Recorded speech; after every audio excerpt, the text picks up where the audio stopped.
Live streaming is on. Greetings and welcome to Stunt Hangar Video Hangouts. My name is Charles Carter and I will be your host this evening.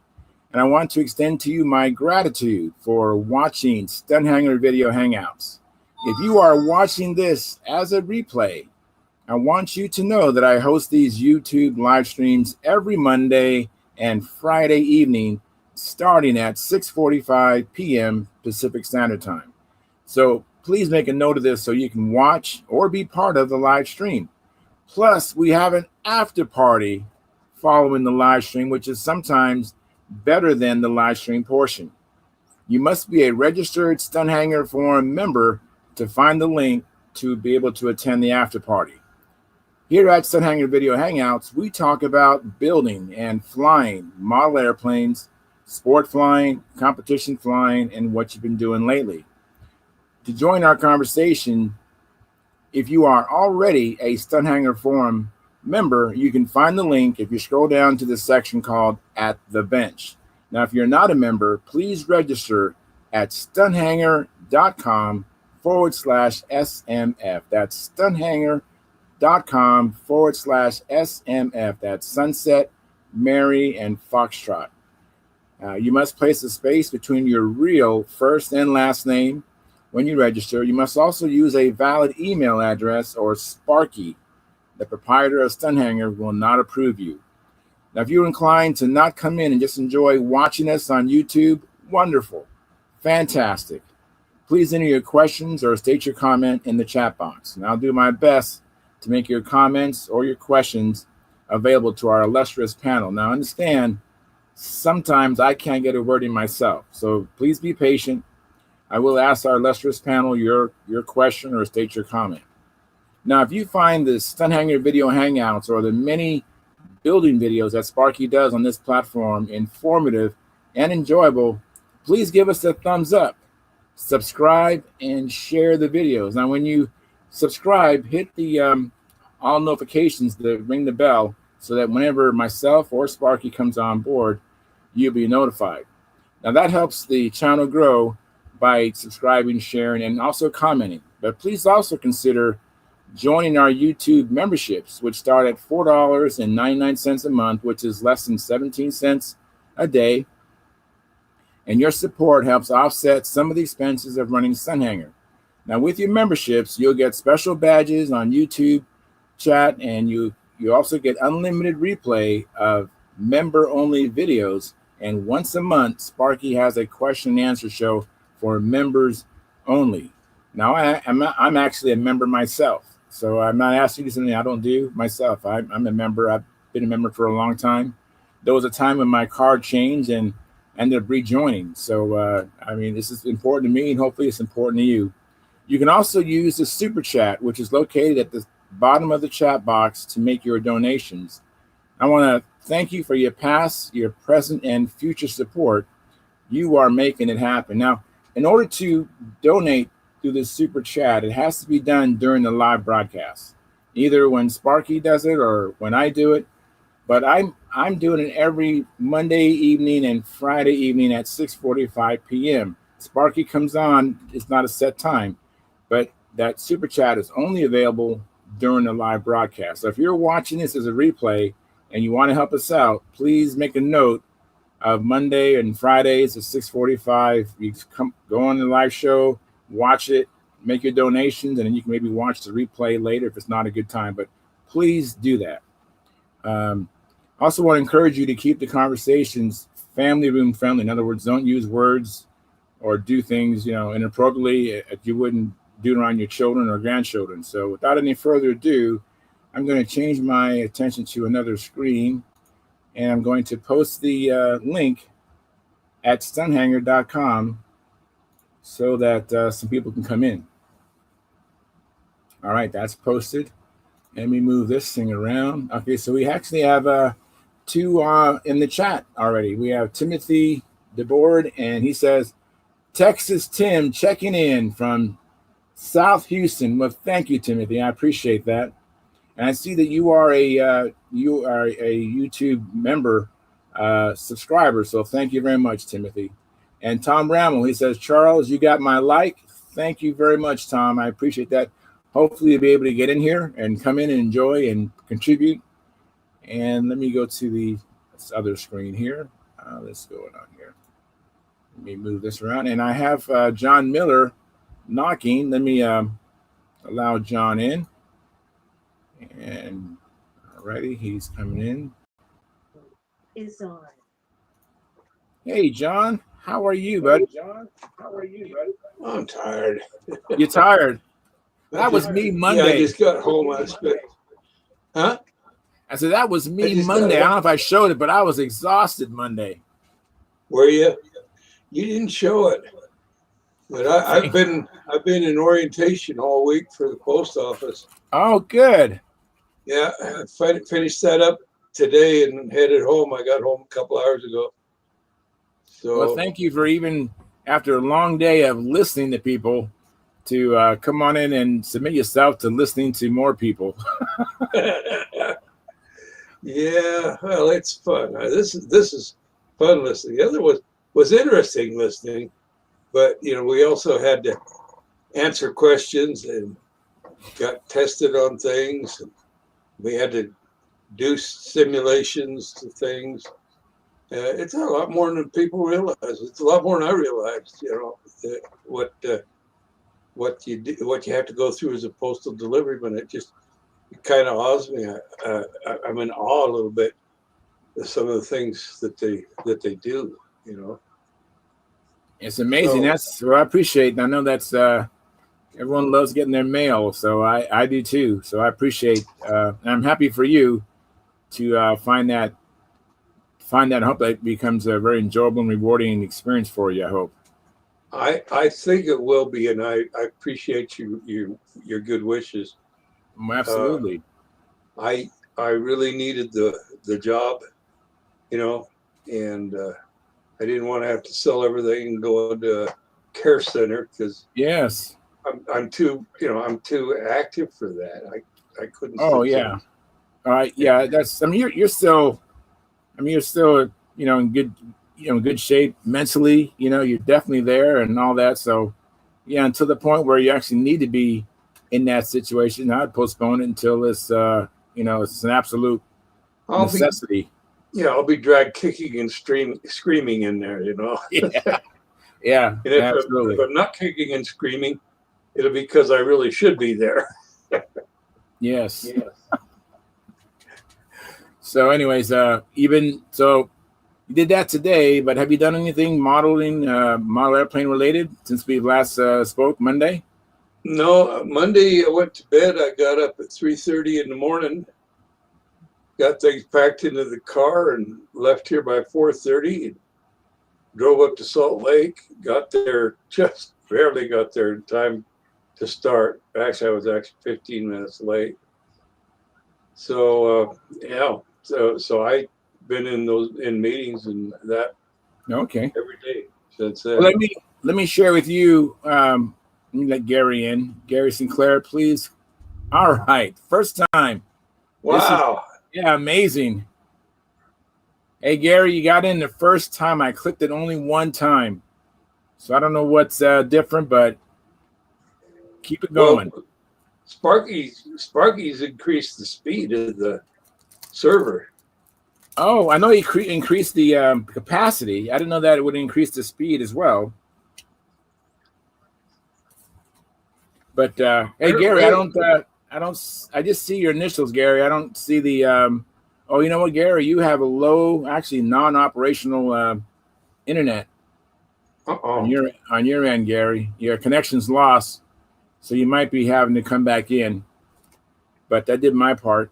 Oh, but anyways, I wanted to, until some other people come in, I'm just going to fill this time thanking you for your suggestions. And also Dennis, too, has helped me with the trim issues of my plane. Remember, I talked a little bit about how when I added all the tail weight, then the plane got loose on inverted above 45 degrees. Mm-hmm. And, of course, I couldn't move the lead outs. So ended up putting a small trim tab, but I didn't really deflect it. I just extended the trailing edge about a half an inch on the outboard wing. So I just went straight out the same same angle as the trailing edge, and I did that, and that made a difference. And then I added a little bit of wood. All the tail weight. Hey, Mark. The plane got loose on inverted above 45 degrees. And of course, I couldn't move the lead outs, so ended up putting a small trim tab, but I didn't really deflect it. I just extended. Is your YouTube tab open, Mark? It just went straight out. The same. Hang on a second. Same. That is the leg. Thank you. Okay. That was me, and it was. That's okay. I remember one time I did that, and let me mute my mic while this phone's ringing. I went on to give you the like, and then I forgot to close it down. So, How you doing, Mark? I'm good. How about yourself? Yeah, still kicking. Oh, that's great. I got a pile of everything on the table here, and none of it's finished, and it looks like a nice little.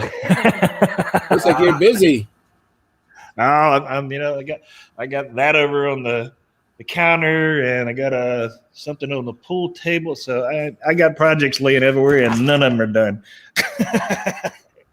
I had the latest set of plans, or fuselage plan, for the Vanguard where I'm at now. I had it printed while I was in Salt Lake. Oh, good. And it looks good. It's I think I'm almost done with everything needs to be done. Though I've come up with a couple of things. I may get rid of a bulkhead or two, just because I don't think it's going to be necessary.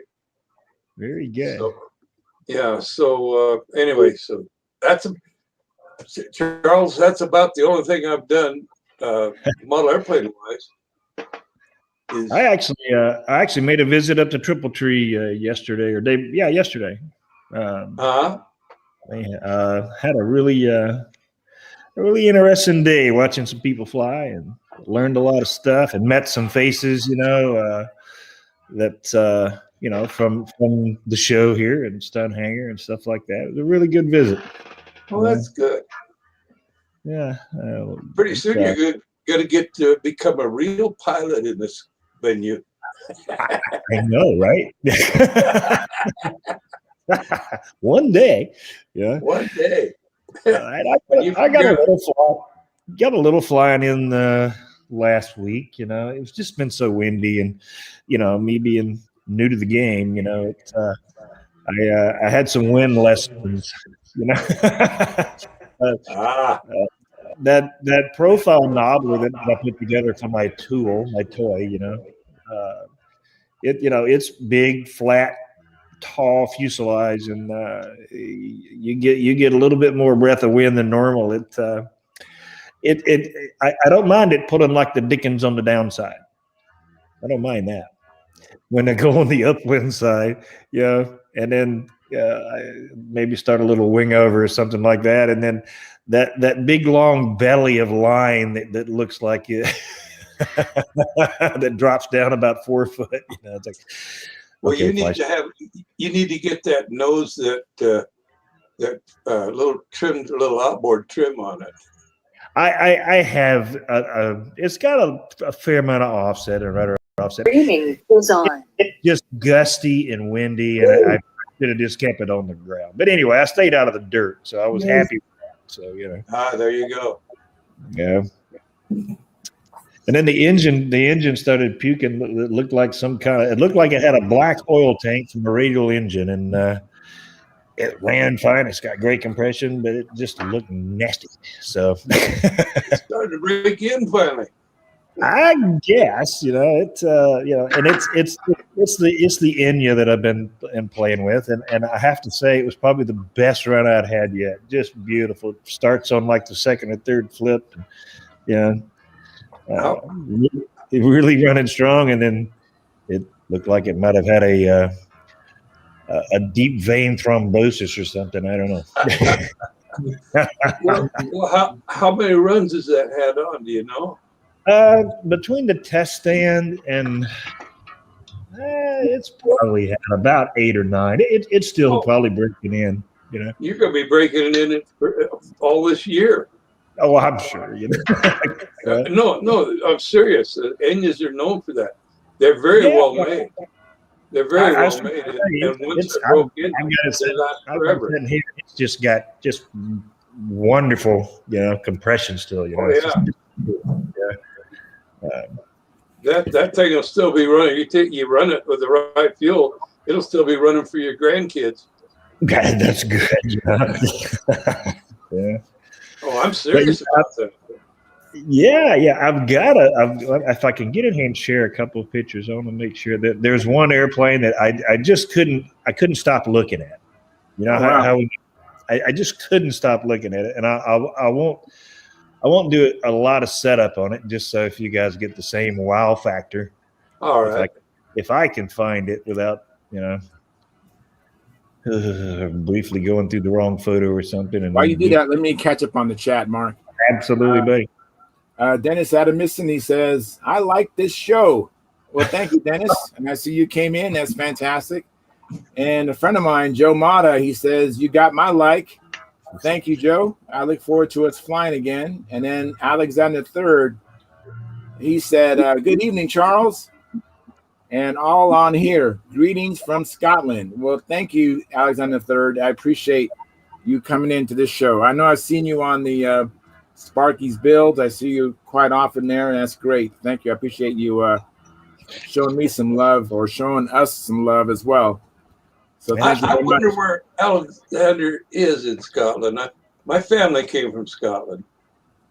Well, did you hear that, Alexander? Go ahead and tell us where you are from in Scotland. John Miller has family there. Ooh, look at this plane. Ooh, that is wow. That's awesome. Yeah. Wow, I like that.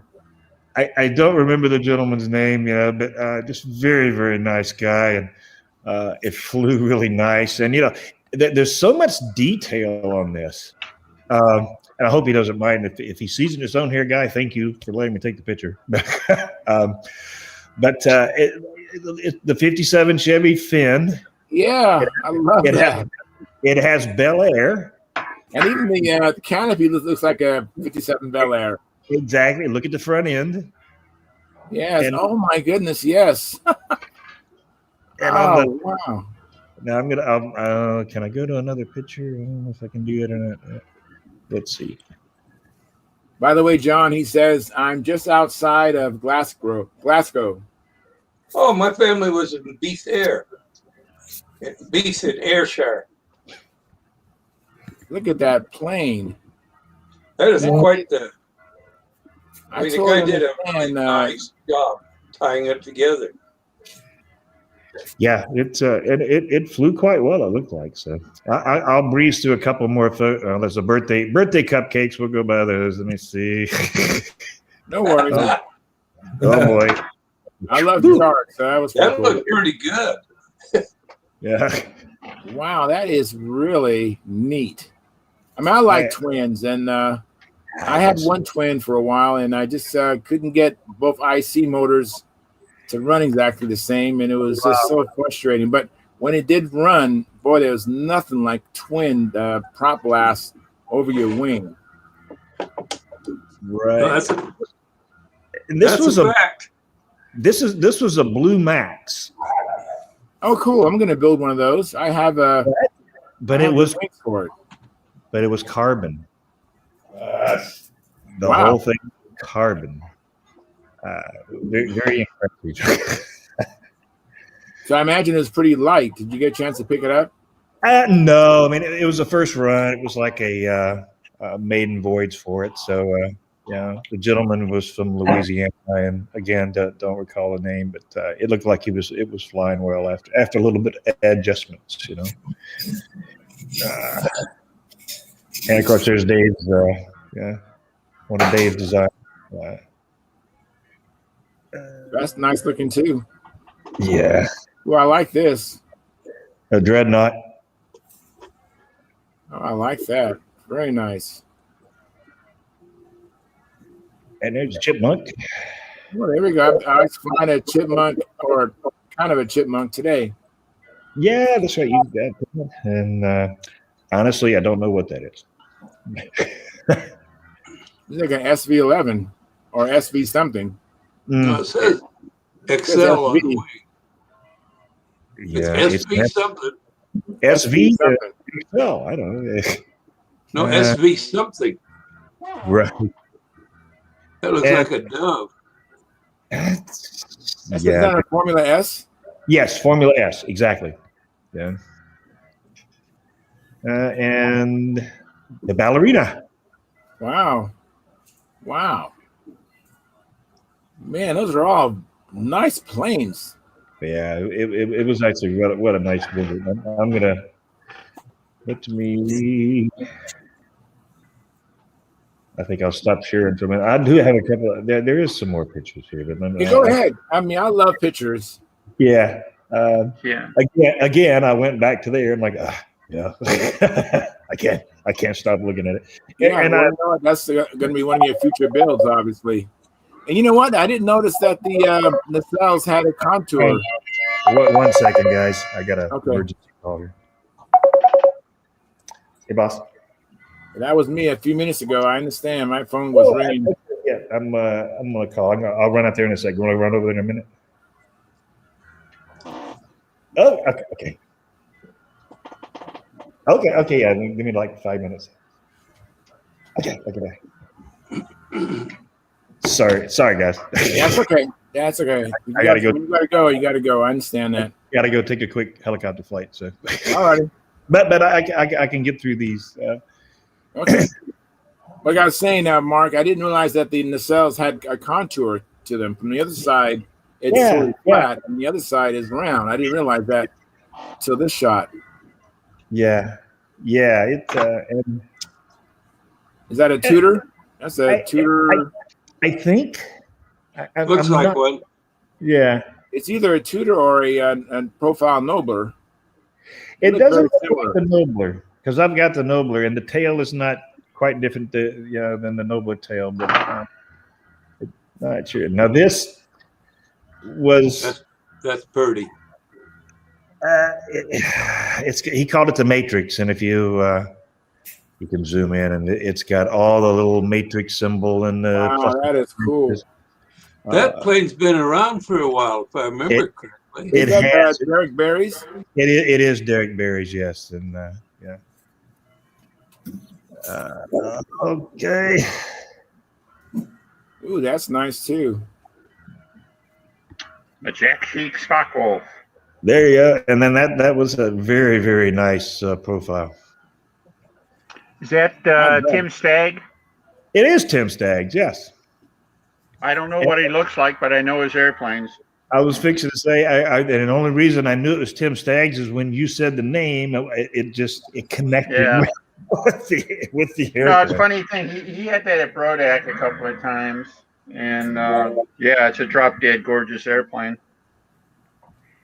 Tim does wonderful work, and he brought it all home. And people look at profiles as simple models and stuff, but he just really knocked it out of the park. All right, let me go this. I hear the helicopter starting, so I think I'm a minute late. So, all righty, I'll be right back. All right, thanks, man. Thanks for coming in. Thank you. I appreciate it. I'll be right back. Gary, I'm clicking allow and nothing's happening. I don't understand, Gary. You get in, then you have a poor connection, and now it's not responding. So I'm going to reject you, but come on back, please. And then we have some more chatter on the chat box. He goes on, Alexander III goes on to say, that is great, not too far away. And then Alexander goes on to say, I am on Edinburgh side of Glasgow. That's cool. It's, I can't call myself a countryman, but I'm very close to it, Yeah. Couple generations away, but. Well, it's like Bill Murray said in that one movie, says, we're Americans. Our ancestors were kicked out of every respectable country on the planet. Hey, Mel, I want to say hi to you, Mel. Thanks for coming in. Hey, thanks for sharing your shop with us. I appreciate it. I'm trying to clean up a little bit. It's bad. Yeah. Well, thank you for also being a YouTube member, also, right? What's that? Are you a YouTube member also? Are you a YouTube member for the for our channel? I think so. Yeah. Yeah, I think so. I saw your name. You're Roger, right? Yeah. Yeah, you're a member. You joined our YouTube channel, so thank you very much. Yes. Appreciate it. Yeah. I Well, I like got that bumblebee wing back there, Roger. Is that what is that? Form 40 or what? What are you The looking one on the at? wall. The black and yellow. This one here? Yeah. That's a half-A racer. Oh, cool. That's a composite half-A racer. And Has that got Kimberly's latching system on the wing? no, her latching system, I have one similar to that I machined. This one just has a screw, just one 1024. Oh, yeah. Okay. I see it. That's all that is. And this here is the charging cord and the on-off switch. I pull that out and it turns the plane on. I plug it in and it charges through. I can charge the battery through that. And where'd it go? What's that big black and white wing up on the wall there? This is the engine I put in that. I'm using it in control line and RC. Little race engine. What else? That big black and yellow wing up on the wall there, that high aspect ratio. Yeah, that wing fits this fuselage. That's a 60-inch glider wing. And so I'll put a spinner on here and some lead in it, and I'll slope soar it at the point of the mountain there by Salt Lake City. Oh, okay. Okay. It's a glider wing. For this. Where are they slope soaring at the point of the mountain now? They got so much of the dirt hauled out of there. Well, yeah, the slope is just east of the freeway there. It's where it's always been, but it is in danger of being mined by breaker pavement. Yeah. Yeah. Well, is it down closer to the channel down there? Or? It's just further east on the same slope. It's actually up behind the old Widowmaker Hill climb. If you were a fan of cycles, it's just east of that on the north side, and on the south side it'd be in between there and the freeway. I've never seen anybody flying up there. Oh, they fly up there all the time, every day almost. There's slope soarers, modelers, and I must just not be looking in the right place. I remember years back you couldn't go by there. There wasn't some guys on some hang gliders flying around there. Oh, in the morning, look on the north side above Steep Canyon subdivision there. There's a park that they launch out of. That's above the freeway. If you're heading south on the north side of the point. On the south side of the point, they're still flying off the old slope that they did years and years ago. It's just further to the east. You have to look. So in the morning, the air comes out of the north and off the lake because the air starts to rise. So it hits that, makes the slope nice. And then in the evening, the air's coming out of the south, usually southwest, and it hits the other slope. So they have air all day long. Oh, wow. Yeah, it's crazy. They're purists, you know. You show up with an engine and they'll boo you off the slope. It's kind of like showing up at a free flight event with a radio controlled model. They frown heavily on that. It's kind of weird, but they're fun people, purists, you know. Oh yeah. Oh yeah. Yeah, it's a lot of fun. So are you making most of your accessory parts for your control line engines? Accessory parts for what I fly. Well, like new cranks and I if I have to make a machine apart, yeah, I do that for myself. These crankshafts and the P0s, they're getting a little bit of notoriety around now. I've been making those for about 10 years for those little engines, for these little guys. You know, turning them into Sharp-looking little engine. They're fast, they're hot, you know. A lot of fun. I just didn't realize Free Flight and Control Line used them also. Kind of You didn't know that?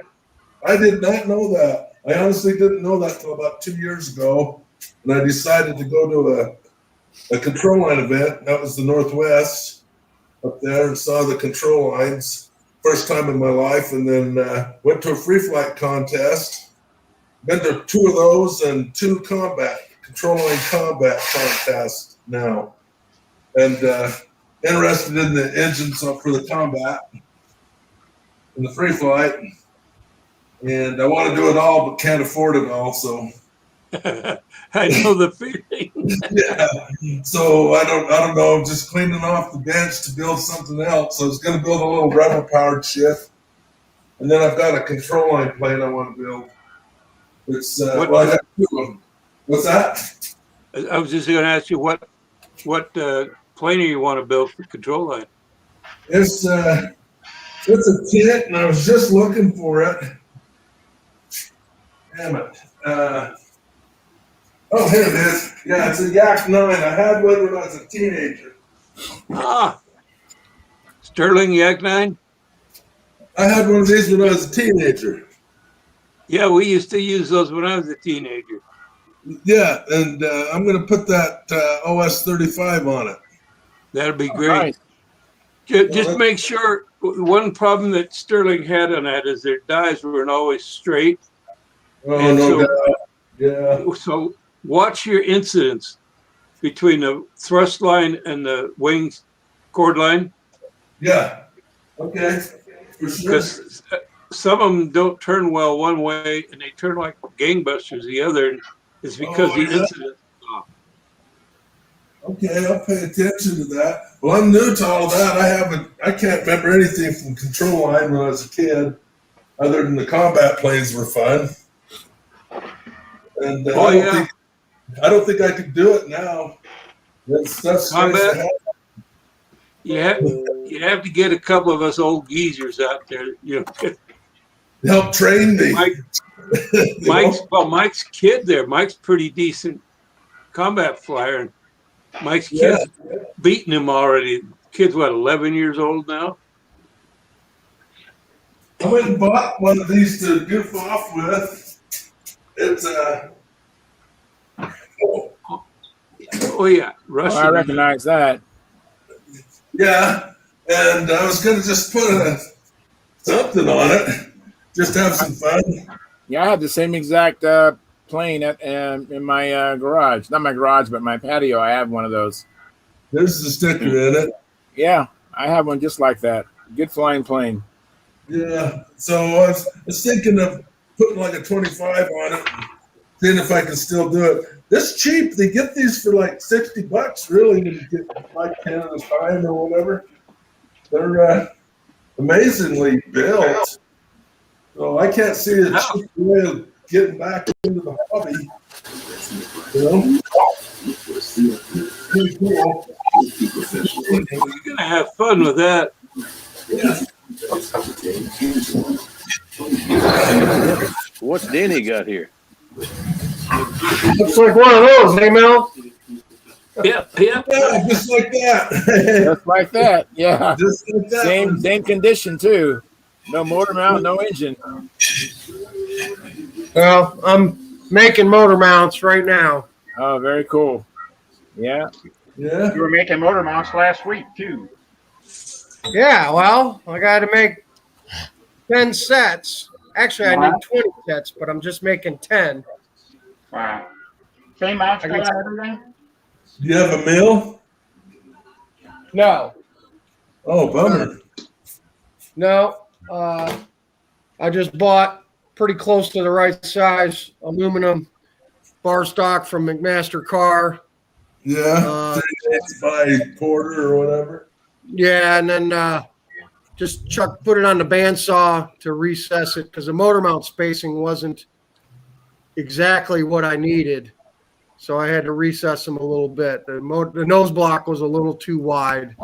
So I just recessed them a little bit. But I just got to drill the engine mounting holes now. And they're not pretty, but they're going to do the job. I mean, they're not perfect like if they were done on a mill. But you can hack them out on a bandsaw and a drill press pretty easy. Yeah. Close enough. I'll tell you what, if you made some for LA 25s and OS 25s, I bet you could sell a bunch of them. I could make them. I just was going to make some. I don't know about the selling part. It's because then you get feeling obligated, you know? That you have to. Well, Tony Huber and Jeff Rain made some really nice ones for the 40s, for the OS 40s and the other ones that have that same bolt pattern. Yeah, I've seen it. For the bigger foamy combat planes, and they're beautiful, and they're like $10 a pair. I think I bought 20 pairs of those, but he hasn't made any for the 25 yet with the motor mount spacing for the 25. I keep trying to talk him into doing that because if he made them, I'd buy 20 sets, you know, and I'd have a lifetime's worth instead of buying a $40 piece of aluminum from McMaster Car and sitting here hacking them out on a bandsaw and drill press. Little mount for the cores and the trophy, and it's like a motor mount reverse. Well, I made these for the P0. You see that hole slotted? Yeah. Oh yeah. Yeah, so it can mount here and the other way, and you can mount it because it's slotted. It'll move in and out for whatever size of block. I made that for the P0. Now, don't pay attention to these on the side. That's for my little control line plane, but that's the same combat version I was going to use for half-A combat because they're a lot lighter than that other mount, and they're adjustable in and out, so you don't have to worry if it's metric or whatever, you know? Very good. That's where I was heading with that, with those engines. So I got sidetracked, and now I want to build a control line regular plane in this new rubber powered shit. Jeez, my mind goes crazy sometimes. Too much stuff, you know? Yeah. Let me interrupt a second, guys. Let me interrupt. I got a comment from Alexander III, and he's been patient. He asks, it's a request. This is from Alexander III in Scotland. He says, does anyone by chance have the plan for the KK kit of the Spectre that is willing to make copy and send it to Scotland? I will pay for all the costs. Thanks. So The only Spectre I'm aware of is a French design, but I don't know it was ever kitted. The combat plane. Oh, the combat plane. I Okay. think it was a semi-high aspect ratio in the similar to like the Winder and stuff like that. I think that's what it was. Wish And Howard Mark back. could nail it. No, I don't have that. Oh, Mel, you are hooked up there to make motor mounts. Look at that machine. Yeah, he's a Holy retired smoke. machinist. What? Wow. I said you're hooked up to make motor mounts there. I'm over here hacking away on a bandsaw, and you got all the top shelf equipment there, man. I'm just doing it out of necessity, not out of love, and because I like to make that stuff. I gotta have them for Detroit next weekend, so I'm making. Come on. These two machines retired me. I don't really like running them. That's all I've done my whole life is machine stuff. And I got you. So go doing something for production and an event like that, you'd have to hold me down with barbed wire to get me to be interested. But my own stuff, I don't mind. You know? Yeah. Here's the crankshafts I'm doing I got to get those heat treated for the vehicles. Wow. I mean, I just heat treated those. I'm going to grind them next. Excuse me. Well, this is my own stuff, and I'd rather be doing anything other than making motor mounts. Let me tell you. So that's what I'm doing here. I'm gonna bore that bearing seat 20 thou deeper and the bore out to fit those cranks, and then I want to build 4 of them for combat, 2 for speed. And I've got you're beefing up the cranks on those Picos, right? Yeah, I haven't broke one of these. I started making those cranks about 10 years ago, racing RC Pylon, and I've sunk them into cow pastures and hard grass at elementary schools. I haven't broke a crank or a pin off one yet. Let me ask you something, Mel. Were you working with Doug Galbraith on those Picos when they came out? Is that your crank he was putting in them? No, his crank is a sleeved crank. He puts a 4140 sleeve and presses it over the crank, reopens the window, and that makes it nice and rigid. But you still got that long threaded stud coming out the other end. It's okay for free flight, but in combat, that thing, they still break them. At the Snohomish bladder grabber, I looked at Mel Lyons' Pico. He had one of those free flight shafts in it, and it broke across the window like the stock ones do. Okay, all right. So he's just sleeving those cranks, but you're making an actual beefier one. Well, yeah, my crank it goes up from 7 millimeter. This is one that's not heat treated. It goes up from 7 millimeter to 8 millimeter. Uses the same front bearing. I got rid of the threaded end and went to a 540. Like the E, and so if you hit the ground, you're not breaking this because that screw gets almost past the bearing. It gets in that shaft a long ways, so they don't break. The balancing thing, this is a different one. I've used this. It turns out pretty good. It's easier to get my timing off it. And the pin, that's it. This one I hollowed the crank pin for a locating pin for a drill fix. I mean, the grinding fixture for this style, and it helps with the balance. Of course, you go in and you make your slope. After it's heat treated like this, there's a lot of work goes into them. And this is just a blank. Well, wasn't the reason everybody got on board with those Picos is because they were only like $40 for a long time? They were like super cheap engines. Right. I'll grab let me show you something why people got them. What I did. While you do that, let me say hi to some folks who came in. Thank you, Lynn, for coming in, and thank you, Phil and Gary. It took us like 2 or 3 times, but the first time I clicked allow, you came in, and you had a bad connection. And welcome back, Mark. Thank you very much. And Howard Rush, thank you, Howard, for coming in. And Mike Wonky, thank you for coming in. I appreciate you guys. I gave you your like on YouTube there, buddy. Thank you very much, buddy. I appreciate that. I didn't leave you a love note this week, though. Okay. All right. Well, I came in Monday pretty tired, so I don't deserve one. I was too tired. Yeah. Mel, I'd really like to see one of those Picos running. I've only ever been around one of them, and it was Doug Galbraith conversion, and the guy couldn't get it started. He could never get the damn thing started. So I never got to see one. On YouTube, I have one turning 34,000. 34. RPM. Okay. What prop are you swinging on that? That was on the 4.6x3. Which color? The glass props? Was it the blue one or the green one?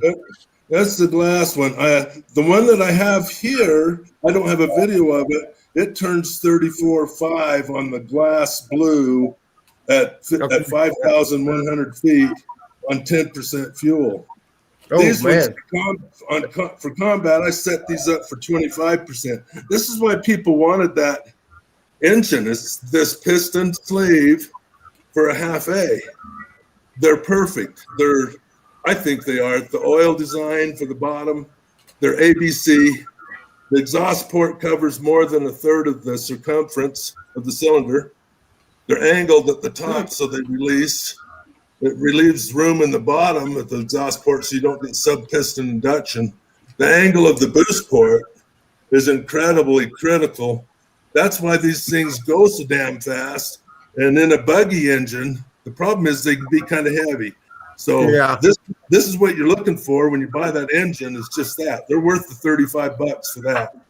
And then here, I put instead of a 3.5 wide millimeter main bearing, I put a 4 millimeter wide. So I got to take the bearing seat 20 thou deeper, and I bore the bore out to clear the new 8 millimeter diameter. And I use the same front bearing. Okay. Now when you de-stroke it, the piston isn't going to go up as high. Your timing is going to be higher, but you got to get that compression back. So you either lower the sleeve and bring the timing and everything back to stock, which is good. It takes about 4 thou. That's what the de-stroke is. Or you can lower the head back in to reset your piston head clearance. Either way works good. Lowering the sleeve back down and bringing your timing up to 165 is a good trick, if you don't mind grinding on the exhaust. What, if you don't mind me asking, what's the all-up weight on a Pico versus a Cyclone, a Fora, or a Profi? I did have those weights, and I've got pictures somewhere of them. They're almost identical. The Pico was, I think, 2 grams heavier until you added the mount. You got to mount everything. Yeah, the mount. Well, I know that then the weight goes bad for them, and the Pico, because you use such small mounts, that you gain it there in the mount. I think the Profi was 3 grams lighter than the Cyclone and the Fora. I couldn't get mine that light on mine. I've got Foras and stuff here, and I got a scale, but I didn't carve all the aluminum off my Picos either. Right. Yeah, you could probably get it down if you got a little bit off of there.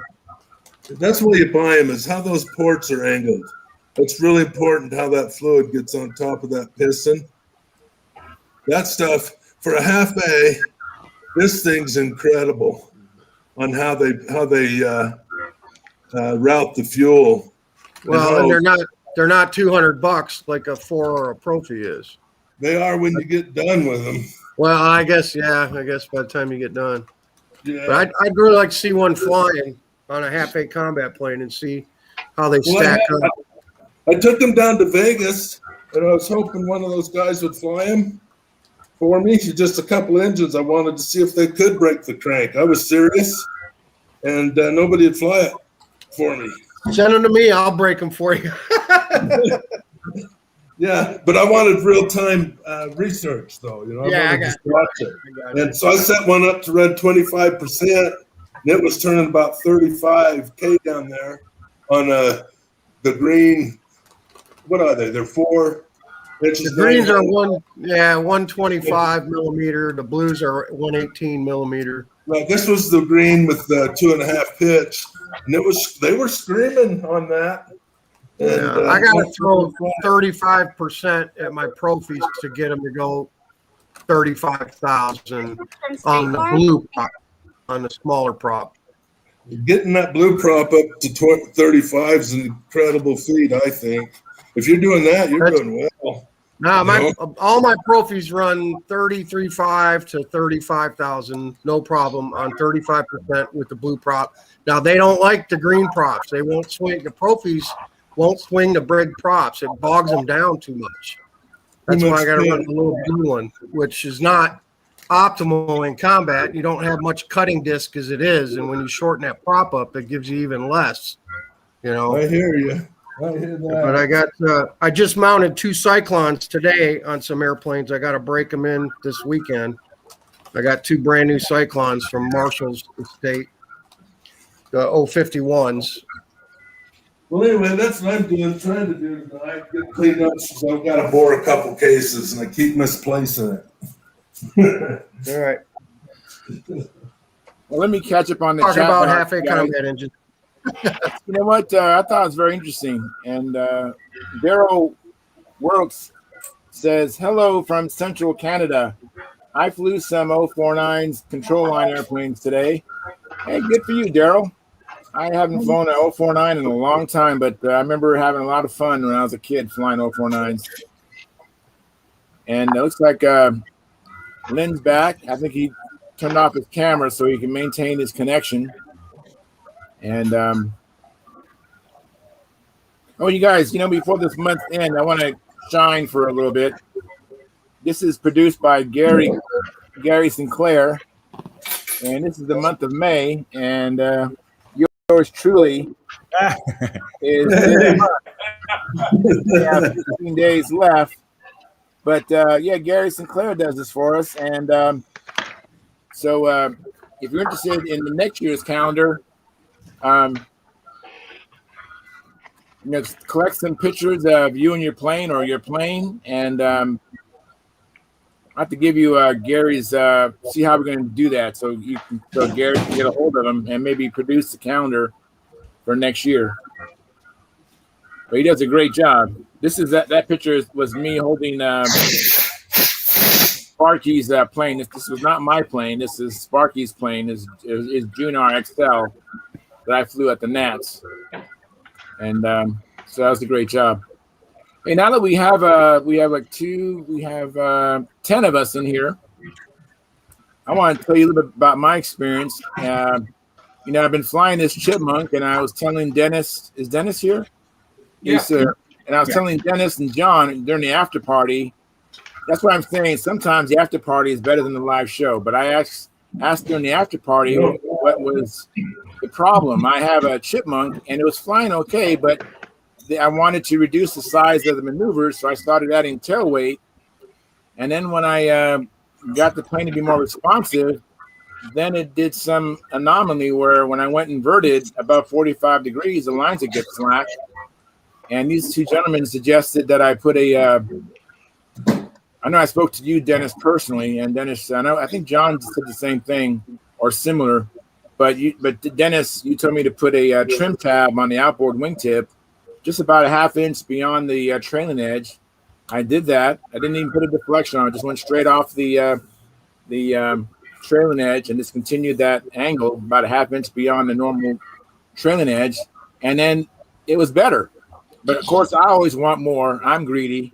So Dennis also suggested, and John, you did too, about a better offset. And so I didn't want to cut into the plane. And speaking to Dennis, he suggested that I put a stick, like a. So I put like an 1/8 inch stick. I think about 1/8 inch by 1/4 stick from top to bottom, about an inch or so from the end of the rudder.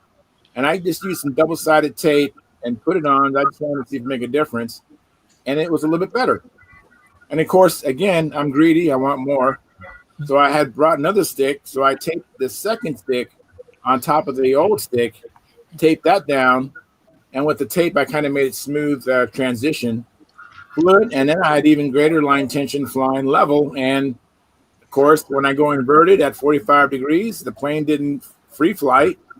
And it was great. I mean, I got in 4 flights today. Tell me about this stick. Well, I didn't have time to make. I was going to put a trim tab on it, and I didn't have time to make a trim tab. On the elevator? No, this is on the rudder. Oh, on the rudder. Okay, I got you. So I pretty much put a piece of wood, which is like a stick, like 1/8 inch by 1/4 inch dimensions and about 4 inches in length, and that's attached to the outboard side of the rudder. Yeah, that works. That's a good idea. And like I said, it was better. And then of course I want more, so I added another one. More. Now I want to warn you, I was happy today, but next week I'm going to fly it and I'm going to discover something else I don't like, or I'd like to see better. So, it's just it's like an evolution, and then usually what happens is your best plane crashes, right? After you've evolved it, and it's the best flying day, something happens, but hopefully that won't happen to me. But, I'm really excited about I'm even more excited now. And now it's flying pretty good. Charles. Hey, Charles, And go ahead. Go ahead, Phil. Go ahead, Phil. I was just going to tell him, if no one has told you yet, flying stunt is a never-ending series of trim changes. Yes, it is. Absolutely. I am just like you, Phil, and anybody else. I mean, I'm constantly making adjustments, constantly. My friend Joe Mata, who's in the he's not in here, but he's watching us on YouTube, and he's probably shaking his head because we've been flying together for over a year, and he could witness that I probably, even after a good flight, I'm fidgeting with the plane, trying to see what I can do. You know what you call a guy who does not make trim changes to his stunner? A sport flyer. Yeah, right. So true. Because anybody that's going to compete is always going to try to make it just a little bit better somewhere. There's a little something that's going to aggravate them, and I got to make it just a little bit better right there. And you're going to keep changing and trim changing and trim Pretty changing. much every flight. Yeah. At least every time to the field. Stunt flyers all have Princess and the Pea syndrome. So. Yep. Denny, what are you working on? Secret. A secret. A secret. It make me big. I can't believe it. But don't do that. You'll have everybody. No. Oh, wow. Look at this. No, it's got a motor on it. Denny's got a glow motor? Things on it. Denny, I won't tell anybody. This is, I got the assignment from John Brodak about 5 years ago to build a prototype of this for a new kit. And Mike might recognize this, is a Larry Cunningham Mo Best. Oh, wow. That's what it looks like, Mo Best. Yeah. Oh, yeah. Now that I see the wheel pants, it's definitely a Mo Best. Outstanding airplane. Oh, yeah. The landing gear are a lot nicer than the ones I had on mine. They were wired really nice. Wow, look at that. That looks really nice. Dennis, you're gonna like Dennis, that's a real man's airplane. That is a wonderful airplane. I'm telling you. Was the original meant to have wing-mounted gear? Yes. Okay. Because the one I had from Marshall had fuse-mounted gear, but they were triangular and they stuck way out and they had pants on them, but they definitely weren't wing-mounted. What do you mean had? Something happened to that plane? Pants. No, the gear that I had. Oh, okay. I saw they were all beat to heck and not serviceable. So I took them off and put some carbon fiber profile gear on. Yeah, the original had wing-mounted gear, but most of the guys that I've seen build them built it like yours with fuselage mounted. It's just easier. But mine it had a pretty complex wire-mounted gear. It was 2 wires that came together at a point, and then it had the what do you call them when they're on the gear like that? Not wheel pants, but fairings. Spats, fairings, yeah. Spats, wheel fairings. Yeah, they had big spats on them, and they were still pretty wide. I mean, they were way out there, but they definitely weren't wing-mounted. Yeah. Okay. I like that, Dennis. Is that a prototype there, or what? Is it a what? Is that a prototype of a kit? Yep, it is. I had to write the manual for it. Build it and write the manual. Any idea when the thing's gonna be? Any idea when that's coming out, Danny? I'll order one. I'm trying to get it so I can turn it in tomorrow. Might be Monday, but I think it's going to be available pretty fast. And yes, you should want one. This is really, Larry did a really good job on his design. It's got a really good airfoil on it. It's about a 615, I think, 610, 615 square. Oh wow, 35. Right. 35. Outstanding. And because of that, it's like a contemporary. This is a real stunt plane. All right. It really is. Yeah, this isn't a beater profile or something like that. It's a real stunt plane. And he designed it with things like the 64th plywood fuselage sides, built up frame, 64th ply. So it's really hold it up a little bit more, Denny. Or your camera down a little bit, or hold the airplane up a little more. Yeah, I'm sorry. Can you hold the airplane up or the camera down a little bit? A little higher, Jenny, just a little higher. Jenny, that's beautiful. You did a heck of a job, buddy. Yeah, Oh, man. that's good. Here, let's have a MoBest contest. That looks really nice. Very, very nice. No, Very nice. no, that's really sharp. That Yeah, is well, awesome. look- I like How that. were the how are the tips? They laminated up or what? So nice. Denny, are those tips laminated and then carved? I'm sorry again. Are those tips, those wing tips, laminated and then carved? Yeah, Yeah. Okay. you probably They see look my good. dimensions there. That looks That is- outstanding, Dennis. Really That well is done. Really pretty. Very Dennis. nice. How are you going to cover it?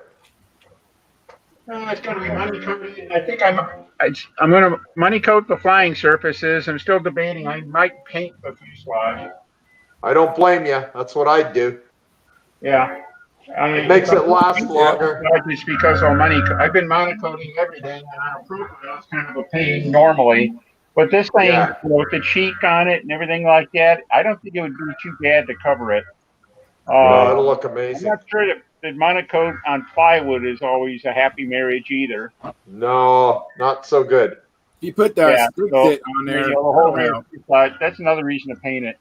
One of the neat features he has on it, see that hatch there under the oh yeah, elevator? yeah. Tail weight Yeah. box. Tail weight box. Killing. That is awesome. Yeah, it's just a simple little. Damn, that's you good. build a hollow fuselage, you get something like a tail weight box almost for free. That Now, is what a kind of really weights- I mean, how would you top shelf. secure the weights? I'm sorry, Lynn. Go ahead. No, go ahead. I was just going to say that is a really top shelf profile stunter. It absolutely is. This is Yeah, It good. really no doubt is a about it. beautiful stunner. And they fly so good. You won't believe it's on profile.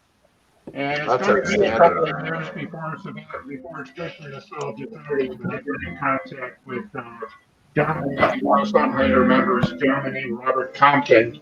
Used to fly with Larry Cunningham, and we were going back on dates, and we got I think it was, I want to say 2023 or something like that. It should be a Nostalgia 30. So at that point, it'll be a 3 event. That'll be an all-day airplane at that point. So. Would that be a classic? But I think it's on, design-wise, design content. I think it's on par with airplanes like the Imitation and things like that. Yeah, there you go. Mike's got his.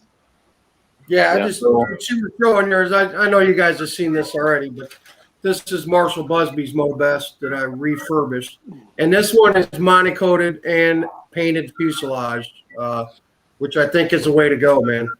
Monocoated wing tail, painted fuselage. I kept Marshall's AMA number and just added mine to the bottom and fluffed it up. And I don't think you guys realize this is a honking big profile, man. Like what Dennis said, this is a real stunt plane. It really is. It's How does that one fly, Mike? Good? well, the little bit that it flew was great, but I had tank issues with it, so I've got to Okay. swap this tank out. Okay. Yeah, it didn't like this chicken hopper that I had on there, so I got to swap it out for something else. But it flew fine. It flew fine. It Try just got scared. Try with It's one a of chicken the hopper. plastic RC tanks, like the way I set them up. Oh. Well, actually, you know what I found out? The fuel wasn't drawing real good, and I ran some tip cleaners, welding tip cleaners through the pickup line, and I could just get the tiniest one through there, and then like any sizes that were the ID of the brass, the copper tubing would not go through. I think there's a little chunk of solder in here on the pickup, blocking the pickup line. That's the problem, because I could only run just the thinnest wire through there all the way through. And if I ran one, like I said, the size of the ID of the tube, it was stopping and not going all the way to the back of the tank. So I think there's a hunk of metal in there blocking the pickup tube. So Yeah. I might Wow. take Mike, I have never had good luck with chicken hoppers, and maybe my chicken hoppers had the same problem with the pickup. It might have had some solder on the end of it. I run a lot of chicken hoppers on slow combat stuff, on Nelson's, on suction, and I've never had that issue. But like I said, it just was not drawing fuel And then when I did get it to run, it was running lean. I'd get it running good on the ground. As soon as it went in the air, it'd just go screaming lean. I had the same exact experience. And it's a brand new chicken hopper tank. It's brand new. And I thought, you know what? I'm going to run a wire through all the lines and see if any of them are blocked. And sure as heck, the pickup line, I could not get a sizable piece of tip cleaner through there. Just the smallest little wire on the set would go all the way through, and the other ones would stop. So there's something blocking in there. Probably an egg.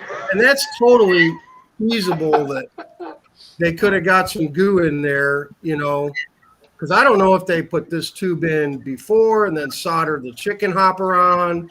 I don't know how it's assembled, So if the pickup tube went in first and then they soldered the chicken hopper on, it's possible that something got hot enough and melted and went into the pickup tube. But that's definitely what it is.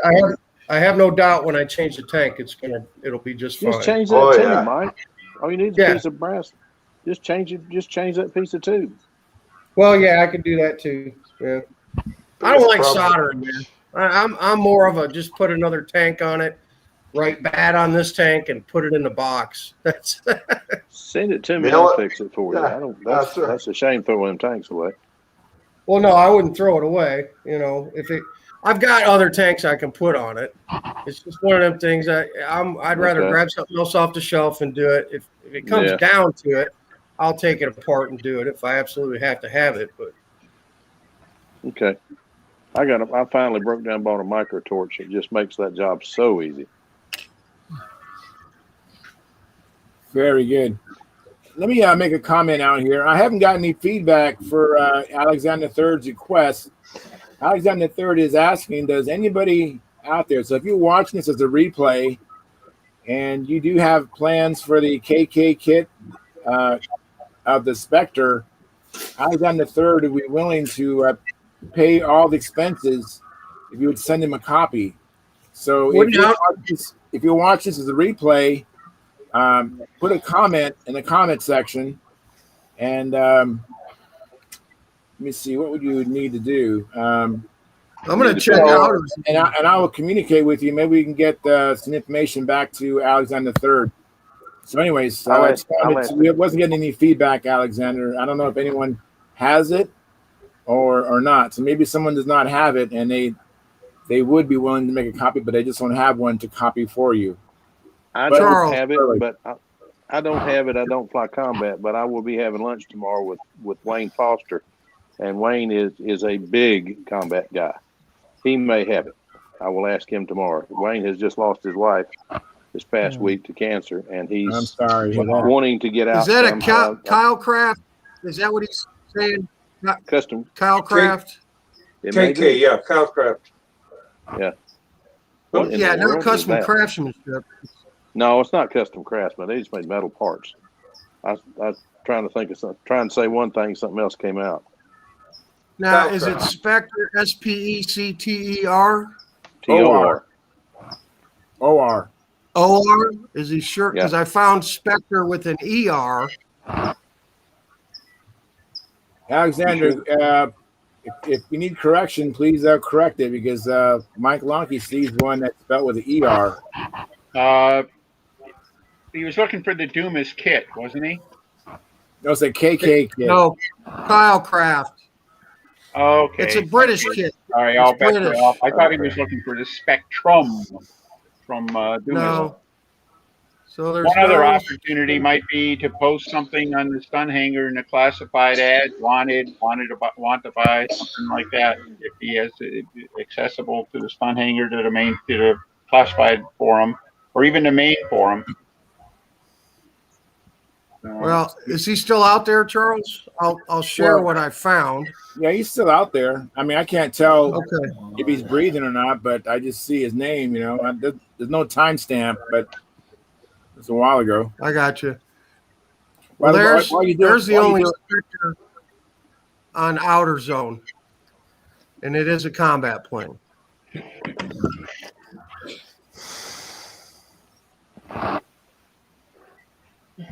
Can you see that? Yep, I see that. Yep. The Danny Okay, Hay so- airplane, of course. Yeah. We used, Hey, well, if used to that's just what- call it the tube. The tube. If that's what he's looking for, the plans are available on Outer Zone, so you can get them right there. Yeah. But there was no finding for Spectre SPECTOR. Only That wasn't ER. That's the Kyle only one. craft either, though. Yeah, wouldn't it be with Dan Hay being an American, right? No, that was an original design. That was the one he used a golf tube for the main spar. Oh, what? A tube from a golf bag, about 1.25 inches in diameter. That was the main spar, but he also had a 36-inch long pen glider tube. Take it out of the Wow. plastic. Put it down. Just You can hold plenty of fuel. Well, he didn't use 36 inches of No, pen glider, but no. that was the option. Wow. Very good. Wow. Let me say hi to Carl. Thanks, Carl, for coming in. Who's got a, Oh, you're a welcome. video Hello, up? everybody. Hey, Carl, how are you? Good, thank you. Who's got the video up? I don't know. Flying field and a Oh, I think that's sky. Howard Rush. I think that's a still picture. That's No, Howard no, Rush. I saw an airplane fly through there a while back, but it looks Oh, like maybe it's, he's showing, maybe he's videotaping his flying. Interesting. I got no picture for him. Yeah, he has. I see the picture of his field, but I haven't been paying attention. Oh, here comes Lynn Burrell. Everybody's ghosted. Yeah. Sometimes the connection does that. Everyone looks solid right now for me. And Alexander came back with it's a built-up fuselage with an open cockpit. it's a combat ship. Was that plane you showed? Was that a built-up fuselage with an open cockpit, Mike? That Spectre? It didn't look like it. No, it looked like an old slow combat plane to me. I'll look at it again and tell you. I won't share it, but I'll look at it. And by the way, we have had as many as looks like 20 viewers, and we have 18 likes. So if you haven't hit the like button and share and subscribe, please consider doing all that. And if you're watching this as a replay, especially, please remember you can donate to the super chat only during a live broadcast. So make a note that I do this every Monday and Friday evenings at 6:45 p.m. Pacific Standard Time, and then just pop in real quickly and make your donation into the super chat. And then there's also the monthly subscription of $4.99 for our YouTube channel subscription. Membership, excuse me. The subscription is free. And speaking of subscribing, make sure you hit the notification bell and select all, so you'll be notified whenever I come in or Sparky comes in. Now, Alexander III says, I am sure that it was a stunt ship. Well, that might be the French design I talked about. It was a real good-looking design, full-body, open cockpit. It's called Spectre, and I do have a digital copy of those plans, if that's the one. I'm sure you heard that, so we'll see if he confirmed that's what he likes. That's what he But wants. the man that designed it, his first name was, I don't know exactly how to say it, it's French, but it was Yves. Yves, something like that. In fact, it was kind of the inspiration for my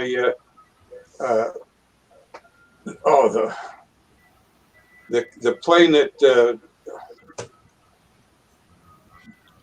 JB Special. There we go. Hey, Mike. It's open cockpit. Pardon me, John. Hey, Mel, just so you know, you're muted. I don't know if you know that. I muted your mic because your mill was making noise. So if you want to say something, just unmute your mic. I can't unmute you. I can only mute you. So you have to unmute it. You're ready. Just want to let you know that. Hey, Mike. Yeah. On your forum page, you know, you got all those videos and people can get on there and put stuff on. Did you see that little kid flying that airplane, full stunt pattern in his living room? Oh yeah, the little micro electric. Yeah, that's cute. Yeah, that's actually been out for about 2 years. Oh, I it think. has. Oh. Yeah, that video's been making rounds for a little while.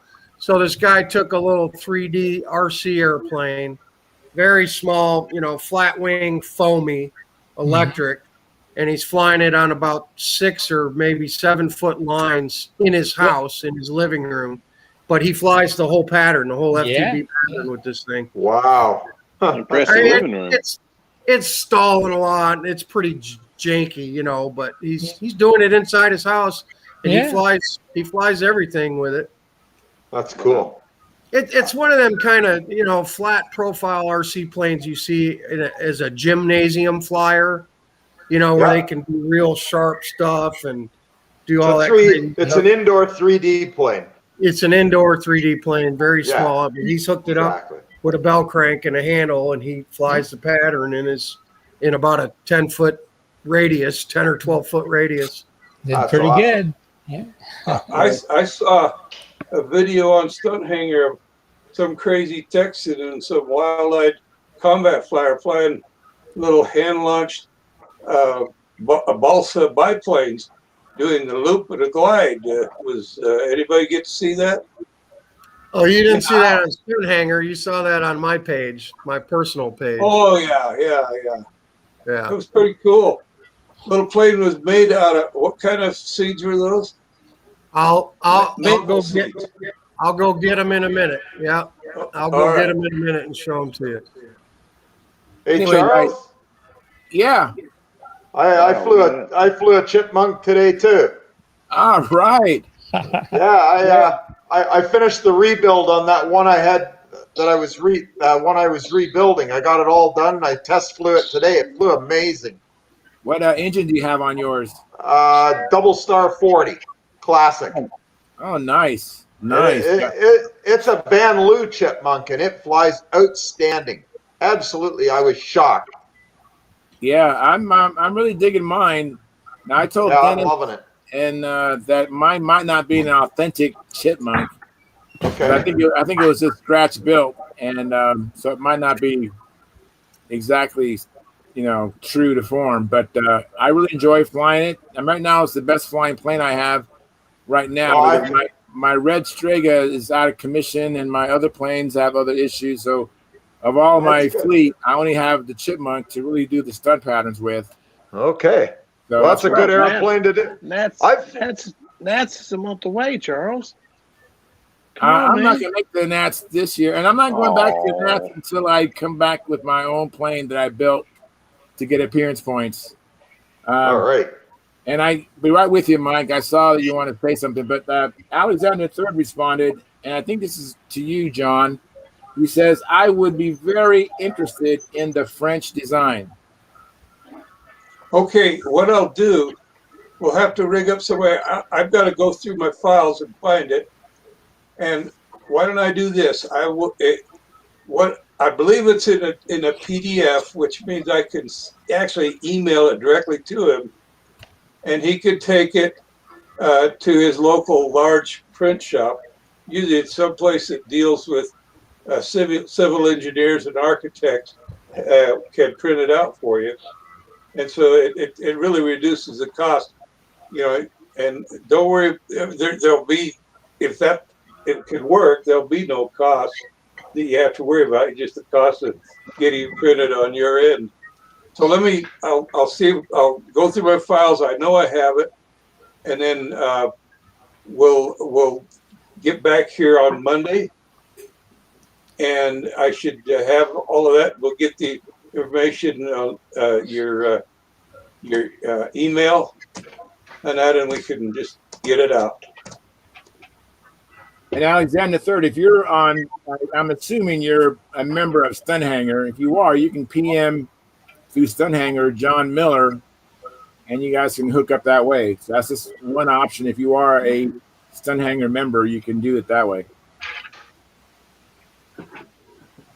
If he's not, he could probably put his email on YouTube there, and you could just write it down for me, and I'll get it from you. He says, I thank you very much. That would be great. That's Alexander III, by the way. Excellent. So Alexander, So are you nice. a member of Stunt Hangar? That would be the simplest way, I think. So let me know in the chat box if you are. And so we're still at 18. So don't forget to hit the thumbs up button and subscribe and the super chat. We don't have any chat revenue, and we don't have any new members. And so if you are watching this as a replay, come back during the live broadcast and give us a donation in the super chat, or consider joining our YouTube memberships. And again, if you're watching the replay, hit the like button too. Usually I see the replays go up, 4 times as many as what we get during the live show, but the likes don't increase hardly any. So now Alexander 30 said, I just post my email address, or excuse me, I will post my email address. Excellent. Pardon my French. Speaking of, all right, Mike, what do you got? Say it again, Lynn. No, I was asking Mike what he's got there. Let me see. I make you big, Mike. All right. Wow, Mike, you are just one busy guy. Maple leaf seed airplanes. Yeah, that is. Those are making. Oh. Those are making. Wow. Are those going to be fly powered? There's a single. Oh my God! You got too much free time on your hands, buddy. Well, no. I've got to give credit where credit is due. I told you all I was having a special guest this week, and Joe Gilbert and Colleen stopped in Nashville. Nice. Wow. They were traveling through Tennessee to go visit some friends, and it was a long trip for them, so they broke it up by overnighting here on Wednesday. They got in Wednesday afternoon, and we fed them dinner, and they spent the night. Joe and I drank a little whiskey. We did a little shooting guns out in the garage on the range, and Joe Gilbert makes these things. I saw him at Arkansas last year, and then he wow. He brought a whole box with him, and they actually fly really, really good, man. Huh. Very nice. There's one box That's awesome. that does blue and then flies. This one will sail all the way across the room. Wow. I guess I could try to do one and see if you guys can see it. Hey, Alexander, I see your email. It's up for review. And I don't know if you really want to post your email on YouTube. So, it's up to you. Just give me a confirmation. If it's okay, I'll go ahead and show it. Right now, it's at my discretion to show it or hide it. See if I go this way, we can get it to. That is awesome. I'm in shock.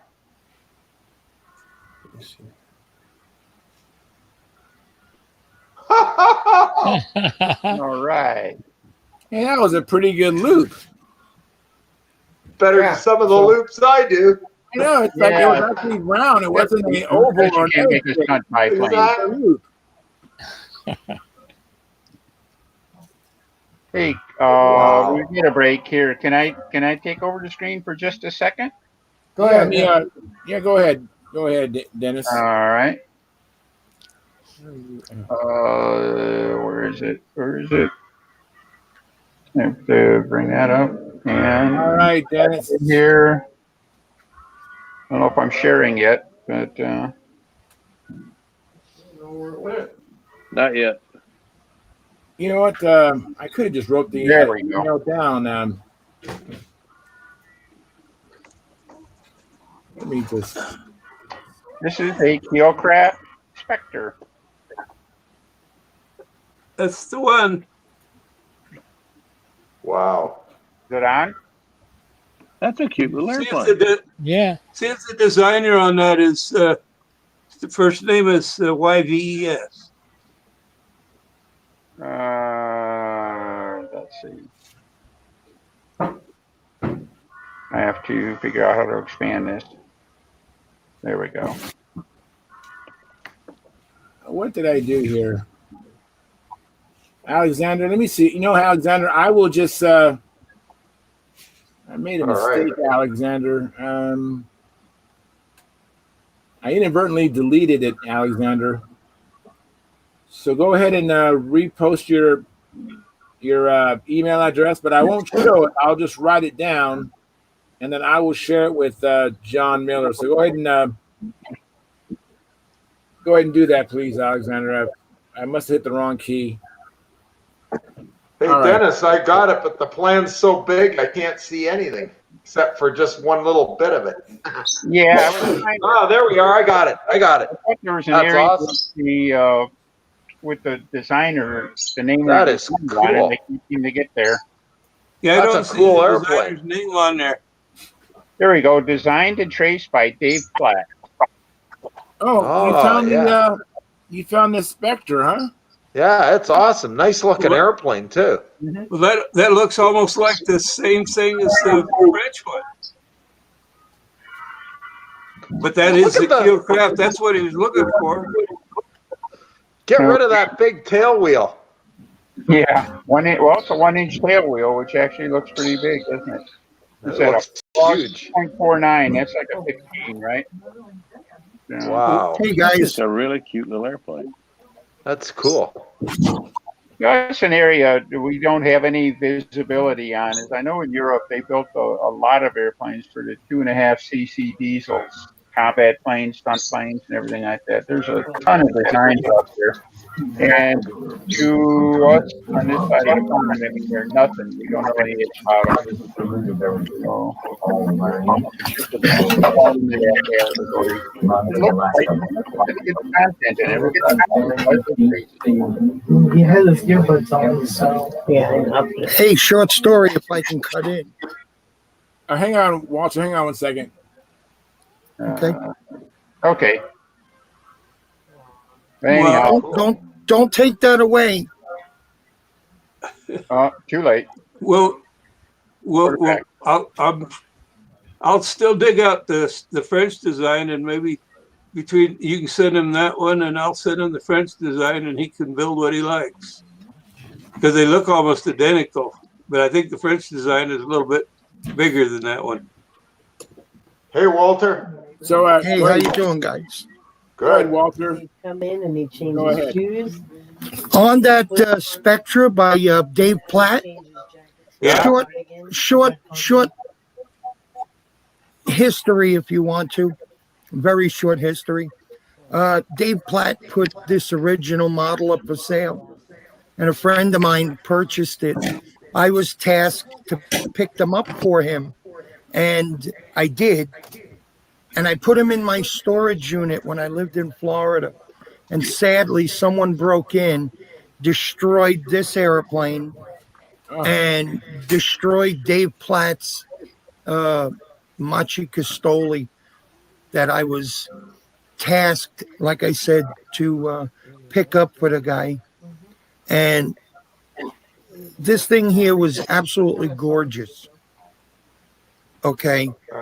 That's too bad. I wish I was able to get it to my friend. I could dig out some pictures and show you what the original looked like, even though it's damaged. Wow. I'll dig them out if I could find them. But That'd be good. that's unfortunately the end life of his prototype, you know. Oh, that's Maybe not the physical prototype. It was his airplane, I should say. Yeah. Well, this is a kit by Keelcraft, which I believe was an Australian company, but I think they had a pretty good reach. So I think Keelcraft kits were around Europe and everything like that. I don't recall seeing them in a local hunter shop in Detroit, but I know that they were out there. Of course, they were all over Aeromodeller magazine, if you guys remember that. Yeah. Well, I can't stay tonight. Yeah, here we go. It looks like it's 41-inch span, 350 squares, 28-inch overall weight, 26 ounces. That's a Ringmaster size stunt plane. Yeah. Really good with it, like a 19 or a 20 in it. That's so cute. Hey, Dennis and John, I actually copied Alexander III's email address. It's in our chat. So if you go to our chat, you can take advantage of the email there. That's Alexander III's email. And if Dennis, if yours is a PDF, I don't know if you feel inclined to want to email that to Alexander III. Yeah, this is even weirder. It's a TIFF file. So it opens like a picture. Maybe he can convert it or something. Yeah. I don't know how. I think it might be a little challenging to try to get the thing just blow it up to the right size for printing. So import it into CAD. Well, it's going to a fellow in Scotland, and I don't know if he's a CAD man. I doubt it. Well, can I import the TIFF into draft site? Yeah, if I can, then I could output it as a PDF from draft site. There is a program out there to convert a TIFF and a JPEG to a PDF.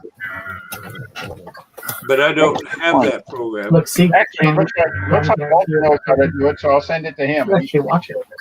Yeah. Come on now. What? Sorry. No, were you talking to me?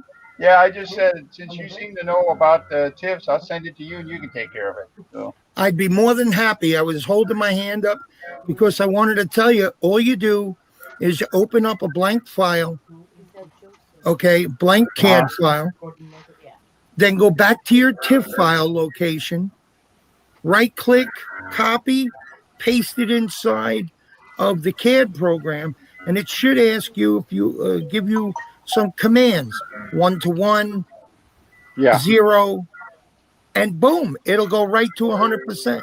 Yeah, I've done it with JPEGs. I have not done it with a TIFF, but I can't imagine that it's any different. But Bob Kruger used to have me do it all the time. Mm-hmm. That's how I would send to other CAD guys. That is a beautiful chipmunk, isn't it? Yeah, I was hoping you're not getting tired, but now I can make you big. Len, that is a good-looking chipmunk. Dennis? Where is it? Dennis. I want to ask Dennis a question. Yeah, Susan Sarandon, former rock cookies. So that's Dennis, did you? It's actually supposedly a Van Loo chipmunk, from what I've been told. That's got the wrong. It's the wrong canopy. Yeah, I just put a canopy on that I had. It's just a SIG canopy.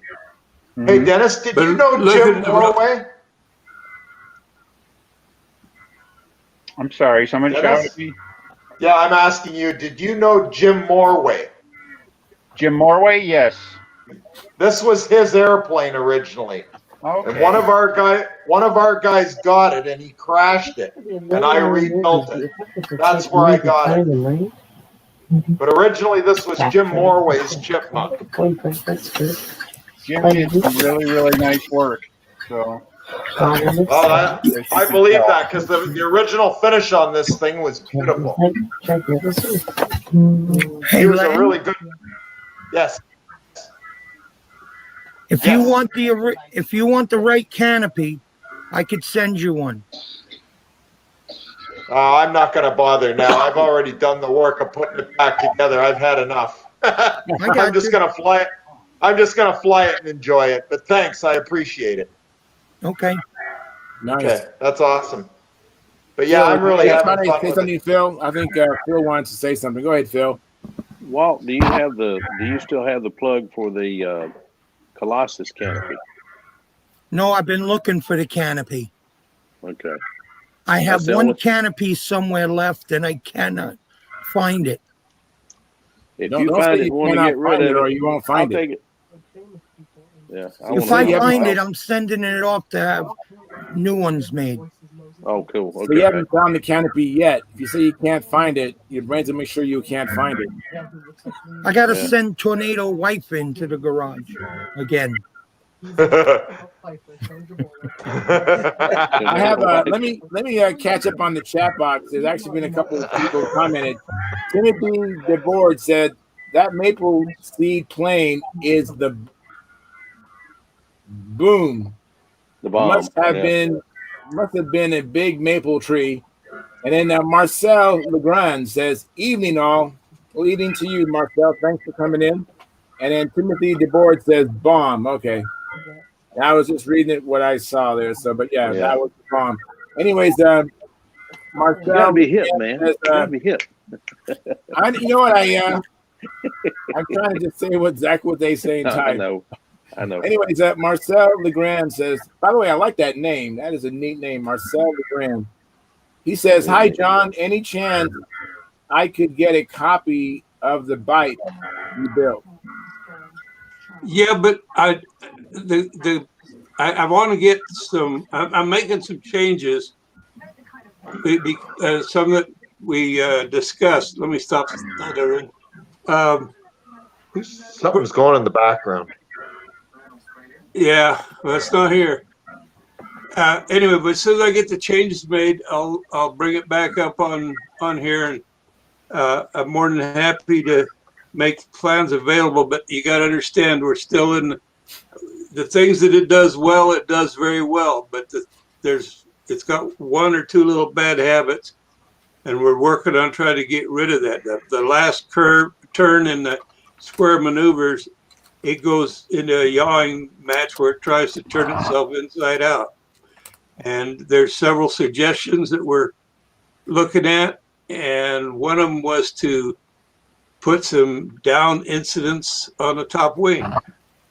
And so I'm going to set it in there. I'm drawing it in there. I've got it drawn in, but I want to set it up so it's adjustable. So you adjust in, how much you want, and because it just would be better if it'd be adjustable at this time.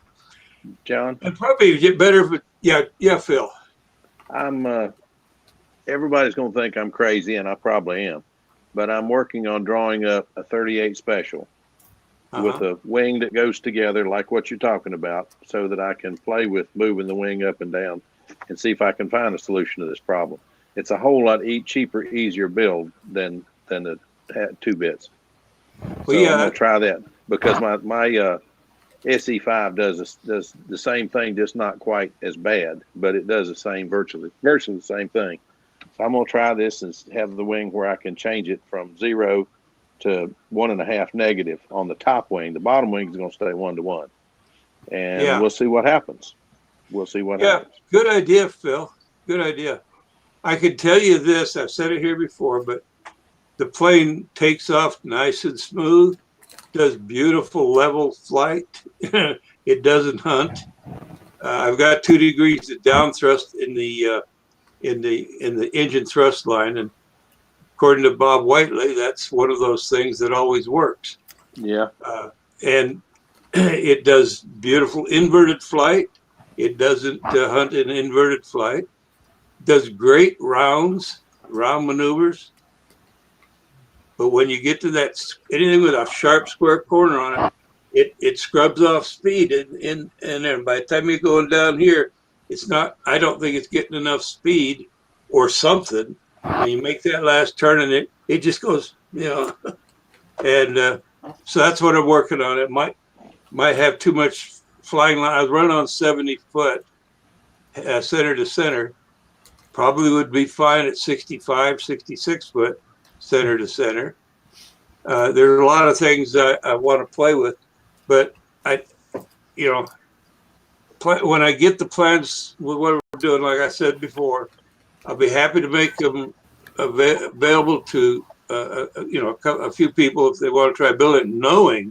Please know that it's not a completed design yet. It's in the stages of getting its final trims. Working the bugs out. Yeah, working the bugs out. You could put a note like that, John, on the plan. Well, definitely it'll be on there. But I if I could fix it before I make it generally available, then I'll put an explanation of what happened and what we did, in case following the plans it does it for somebody else. It maybe got too heavy. Weight might have an issue in there. Things like that. Give an idea of areas to consider looking at. Mm-hmm. So I guess the answer is yes, with a proviso.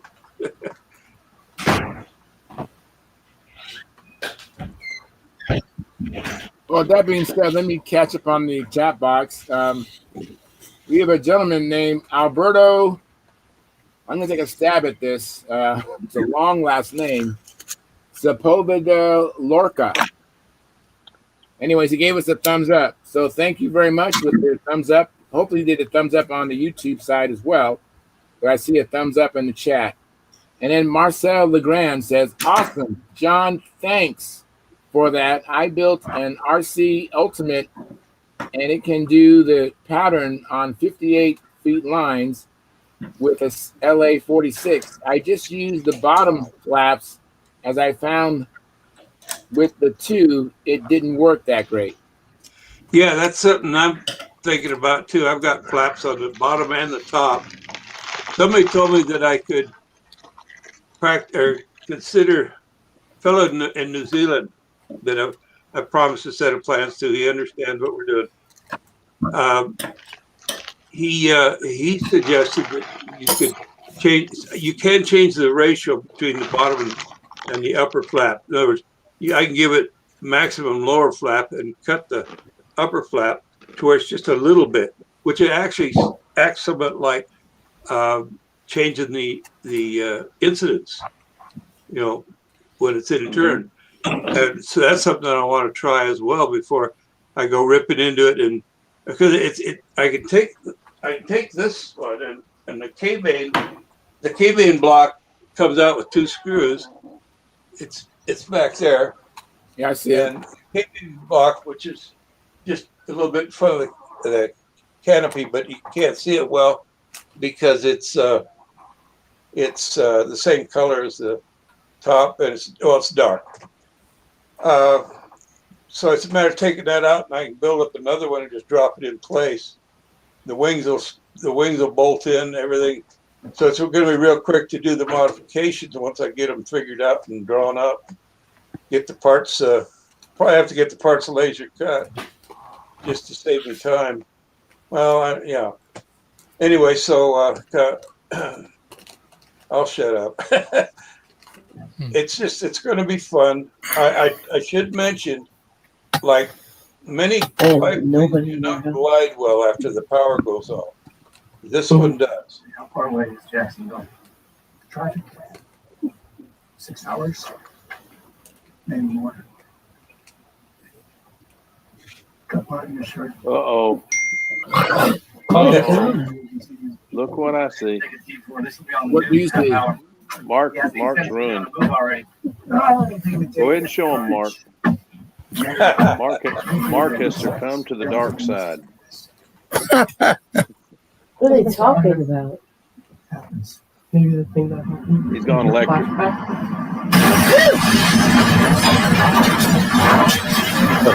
There you go. What's going on?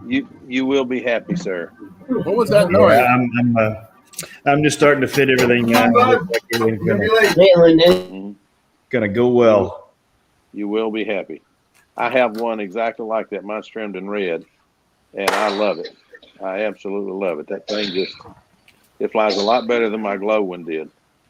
It's a little really? smaller than it. The glow one was a little larger, and had a FP40 in it, and it was a great airplane. I liked it at the time. I don't like the big airplanes because my shoulders are banged up from being a lineman, climbing poles for too many years.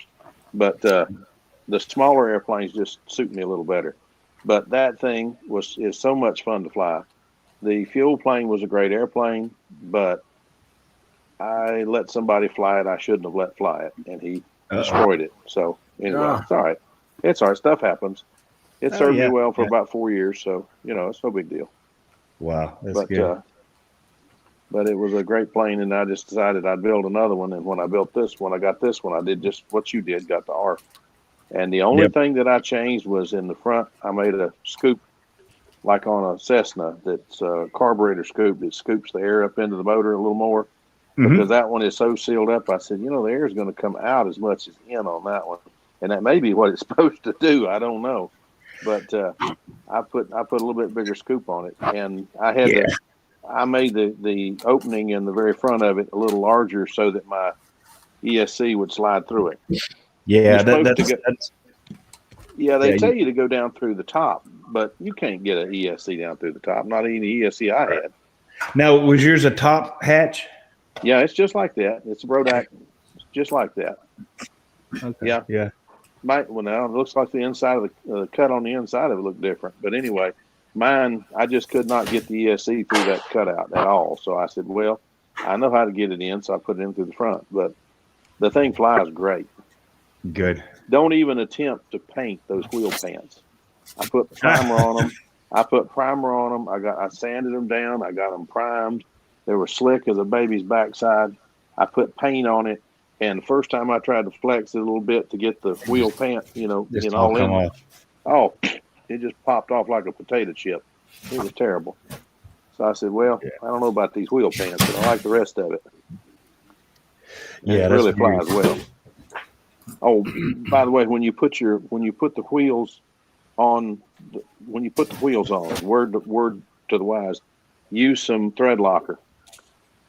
Okay. I went and got acorn nuts, if you know what I'm talking about. Yes, sir. Acorn nuts on it, and I still use thread locker because I landed and touched down. It just landed just gorgeous. And the last 2 feet, the wheel fell off, and it said, didn't hurt a thing. It just looked terrible. I said, well, darn. Yeah, no kidding. Yeah, they are definitely slick. Yeah. Yeah. I believe I would think about putting. If I were doing another one, and I am thinking about it, because right now Brodak has a bunch of them, I'm told right now. I'm thinking about getting another red one and just putting it on the shelf for when I manage to destroy this one. And I will. I know I will. Sooner or later, I'll let somebody fly it or something, and it'll get destroyed.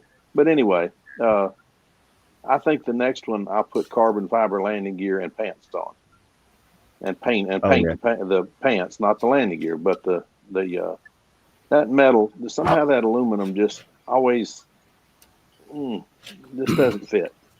This doesn't fit. I don't know. Yeah, but you'll love the airplane. You will absolutely love that airplane. And I've got my others that I'm building for I'm going to call them my crashers. Yeah. Yeah. Well, I told you guys I've been playing with the idea of a one design contest, and I can't get anybody here to salute it. But I've been flying that Sky. Is it a Skyray or is it a Sig Skyray? Is that a Sig Skyray? Sig Skyray. Okay, the Sig Skyray. I've been flying that Sig Skyray, and that thing will do everything. I'll be done. Mine's still got a Fox 35 on it that absolutely refuses to slow down. So I'm going to put I don't know what it is, man. That thing thinks it's a slow rat racer or something. Never had a Fox that ran like this, so I'm going to sit down and cut a couple of head gaskets for it, throw a couple of head gaskets in it, and put a 5-pitch prop on it, and see if I can get it down to somewhere near 5 seconds. I mean, I like 5.25s where I like to fly, and this thing's at 4.6 is as slow as I've been able to get to go. That's even fast for me. I fly pretty fast. Yeah, it's too fast for me. I'm too old for this mess. I'd be on the ground. But I do love that little airplane. It's just fun to fly. But I've got the little jokers that I fly that are just nothing fancy, and then I've got the really fancy airplanes. And if a few people are going out there, then I'll take the really good stuff. But if it's going to be just a general weekend and it's just everybody's going to be there, we take the Joker airplanes because you Have take a lot of somebody- fun. Well, it hurts me when somebody comes out there and picks up my brand new airplane by the front end and drags the rudder as he slides it backwards. Oh, That drive you that nuts. Oh I yeah. almost said a wordy dird, and I decided, well, I'll wait and leave these at home until just a few of us are flying, and then I'll bring them out and fly them again. Then you lose. Yeah, it's just nobody wins when you get upset about it because they don't know any better. They're doing the best they can. They're not trying to hurt you. Yeah, But, they don't understand. But it's still, when you've worked for a year and a half on a plane and somebody, the first flight. I see you, Oh, my Walter. God. Hang on, Walter. I see you. It just killed me. But anyway, you guys go ahead. Mama just brought me an ice cream, so I'm gonna sit down. All right. Go ahead, Walter. You didn't bring one for me. I'm sorry. I'd send you one, but it'd be melted. I'll give Lynn a headache if he sees this. Don't do that to me. Come on. What are you doing? You're killing me. Mark, you're killing me. Why? We were talking about this today. You cut those up for tip weights. You don't put those in model airplanes. Get out the hacksaw and cut that thing into parts and put it in your wingtip weight box. Those are horrible. No, they're not. Oh, yes, they are. Walter, that's your end. Go ahead, Walter. Okay, I can't stay tonight, guys. Couple of reasons. Movie night, got a bad toothache. But I wanted to let the guys that wanted the Fantarized Twisters, they will be ready on Monday. So you'll need our info. Email me your stuff, and I'll send you a payment request. Okay.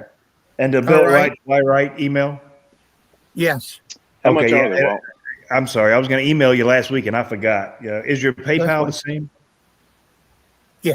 Bill Wright Fly Right. PayPal is the same? Yeah. Okay. How much are they, Walt?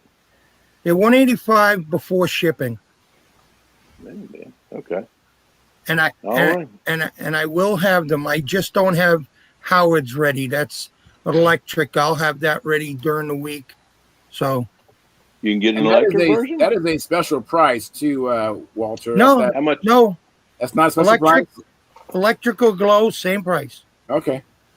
$185 without shipping. I mean, Are you plus gonna, shipping. Do we need to tell you ahead of time we want one and just whatever or what to get an electric? Well, Mike and Mark and Len and Howard all said that they wanted one. So I made 6 on the glow, and I'm making a couple on the electric. So if you want an electric one, okay. All right. I'll go to my website and send me an email. I'll send you a payment request. What? Yeah, Mike wanted 2. Yeah, Mike wanted 2. I got his That's 2. right. I got Mark's and I got Len's. So I made 6. All right. Okay, I'm going to have 6 ready on Monday. All right. Okay, and then I'll have 2 on the electrics. Okay. All right. So go to my web and send me an email, and I'll respond back with a payment request. I just won't have the actual postage on them.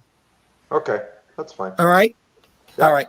We'll add that in a second one. All right. Okay. Len, did you want yours go to you, or did Mike made a suggestion? Because Mike made a suggestion the other day that you may want one of the guys in the U.S. to hold it for you. Yeah, if if Mike would be willing to do that, I'll just send the money to you, and you can send the kit to him if he's willing to hold it for me. I don't know, or somebody. Mike, your suggestion the other day? Yeah, that's fine, Len. What's that? I can't hear. He said that's fine, or I'll do it either one, because I'm going to be at the Nats too. Okay. Well, I won't be able to make it to the Nats. I can't even get over the border still. I'm still trying. You're kidding. They still got No. it completely shut down? Yeah. Yep. Yeah. Won't Man. let us out of the country. Yeah. Well, but It's crazy. yeah, but yeah, Walter, you can ship lens kit to me. That's not a problem. I'll just Okay. I got a Ship bunch that- of problems. That And I'll that'll just- save you. That'll save you on the initial shipping. That's awesome. And what I'll do is I'll just send you the money, Walter. All right, I'll send you the Okay. payment request when you guys can send me an email on I just my sent you an web. email now, Walter. All right, Okay. awesome. I gotta go movie night Hey. and the two. Walter, 1 second, Walter. I have Hold on, a, Real quick, Walter. Walter, real I have quick. another prospect. He's Timothy DeBoard says, "What is the Twister website?" So if you want to sell your website, I think you have another prospective buyer. Hold on a minute. It's builtrightflyright.com.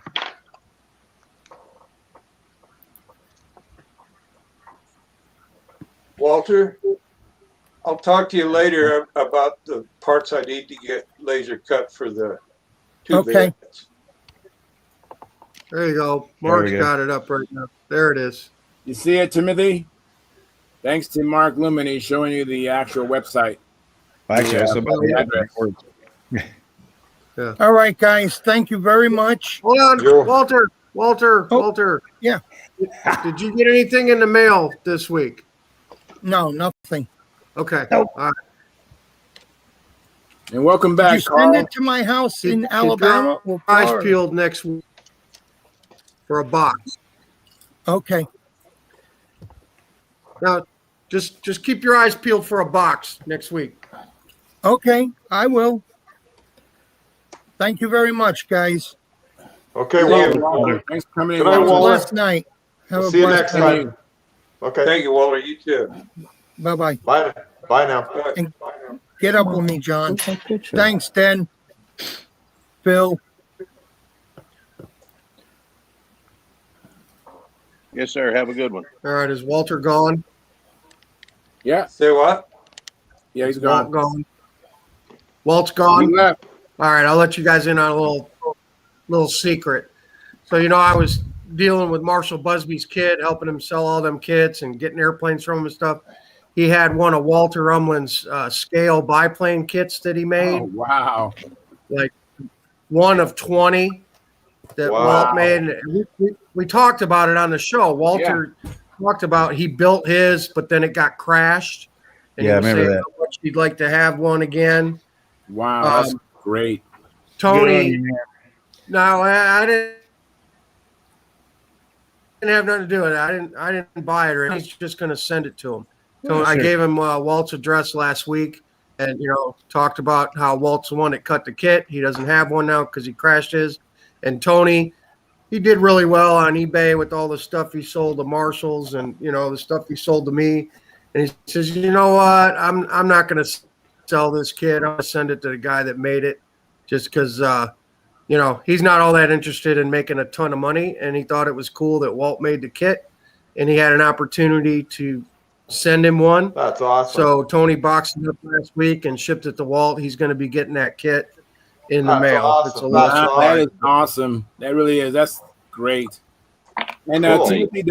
Timothy DeBoard says, thanks much. And I guess that's especially from you, Mark, or for you, Mark. Thanks. You got you got the address from you. Remember, you showed the address. So, and by the way, Dennis, I see you got the popcorn, and I muted your mic because of the ambient noise. But when you want to speak, just go ahead and unmute it, because I can't unmute you. And then you go ahead and say what you want to say, when you want to say it. And then Gary, wake up, Gary. Gary, wake up. Gary, wake up. Hey, You're missing out. Boy, he's doing a lens. Yeah. He's got the lens thing That's going boring, on. so it's good. Hey, He's there he not- goes. Hey, Hi, Gary. hi, Gary. Hey, Gary. Yeah, don't miss the best part of the show. Oh, I was a mess last week. I went right to sleep. I was out like a light. Well, I think Friday or whenever it was, my computer froze. I was on and my computer froze up because I had muted it for a second, the camera and the video, or excuse me, and the audio, and the computer froze up. I couldn't get back on. Wow. And it just stayed there. Yeah. You know, Monday I was exhausted because I had my second Pfizer shot that day, and it just the next day I didn't even go to work. I was so tired, and I just wanted to stay in bed. Yep. And so if I caught myself Monday actually leaning on my cheek, so that's how tired I was. That's why after I closed the show out, I went to bed. You were done. I was done. I was exhausted, so I did my best to get the appearance of not being tired, but I was really tired. Everybody knew you were tired because you kept going.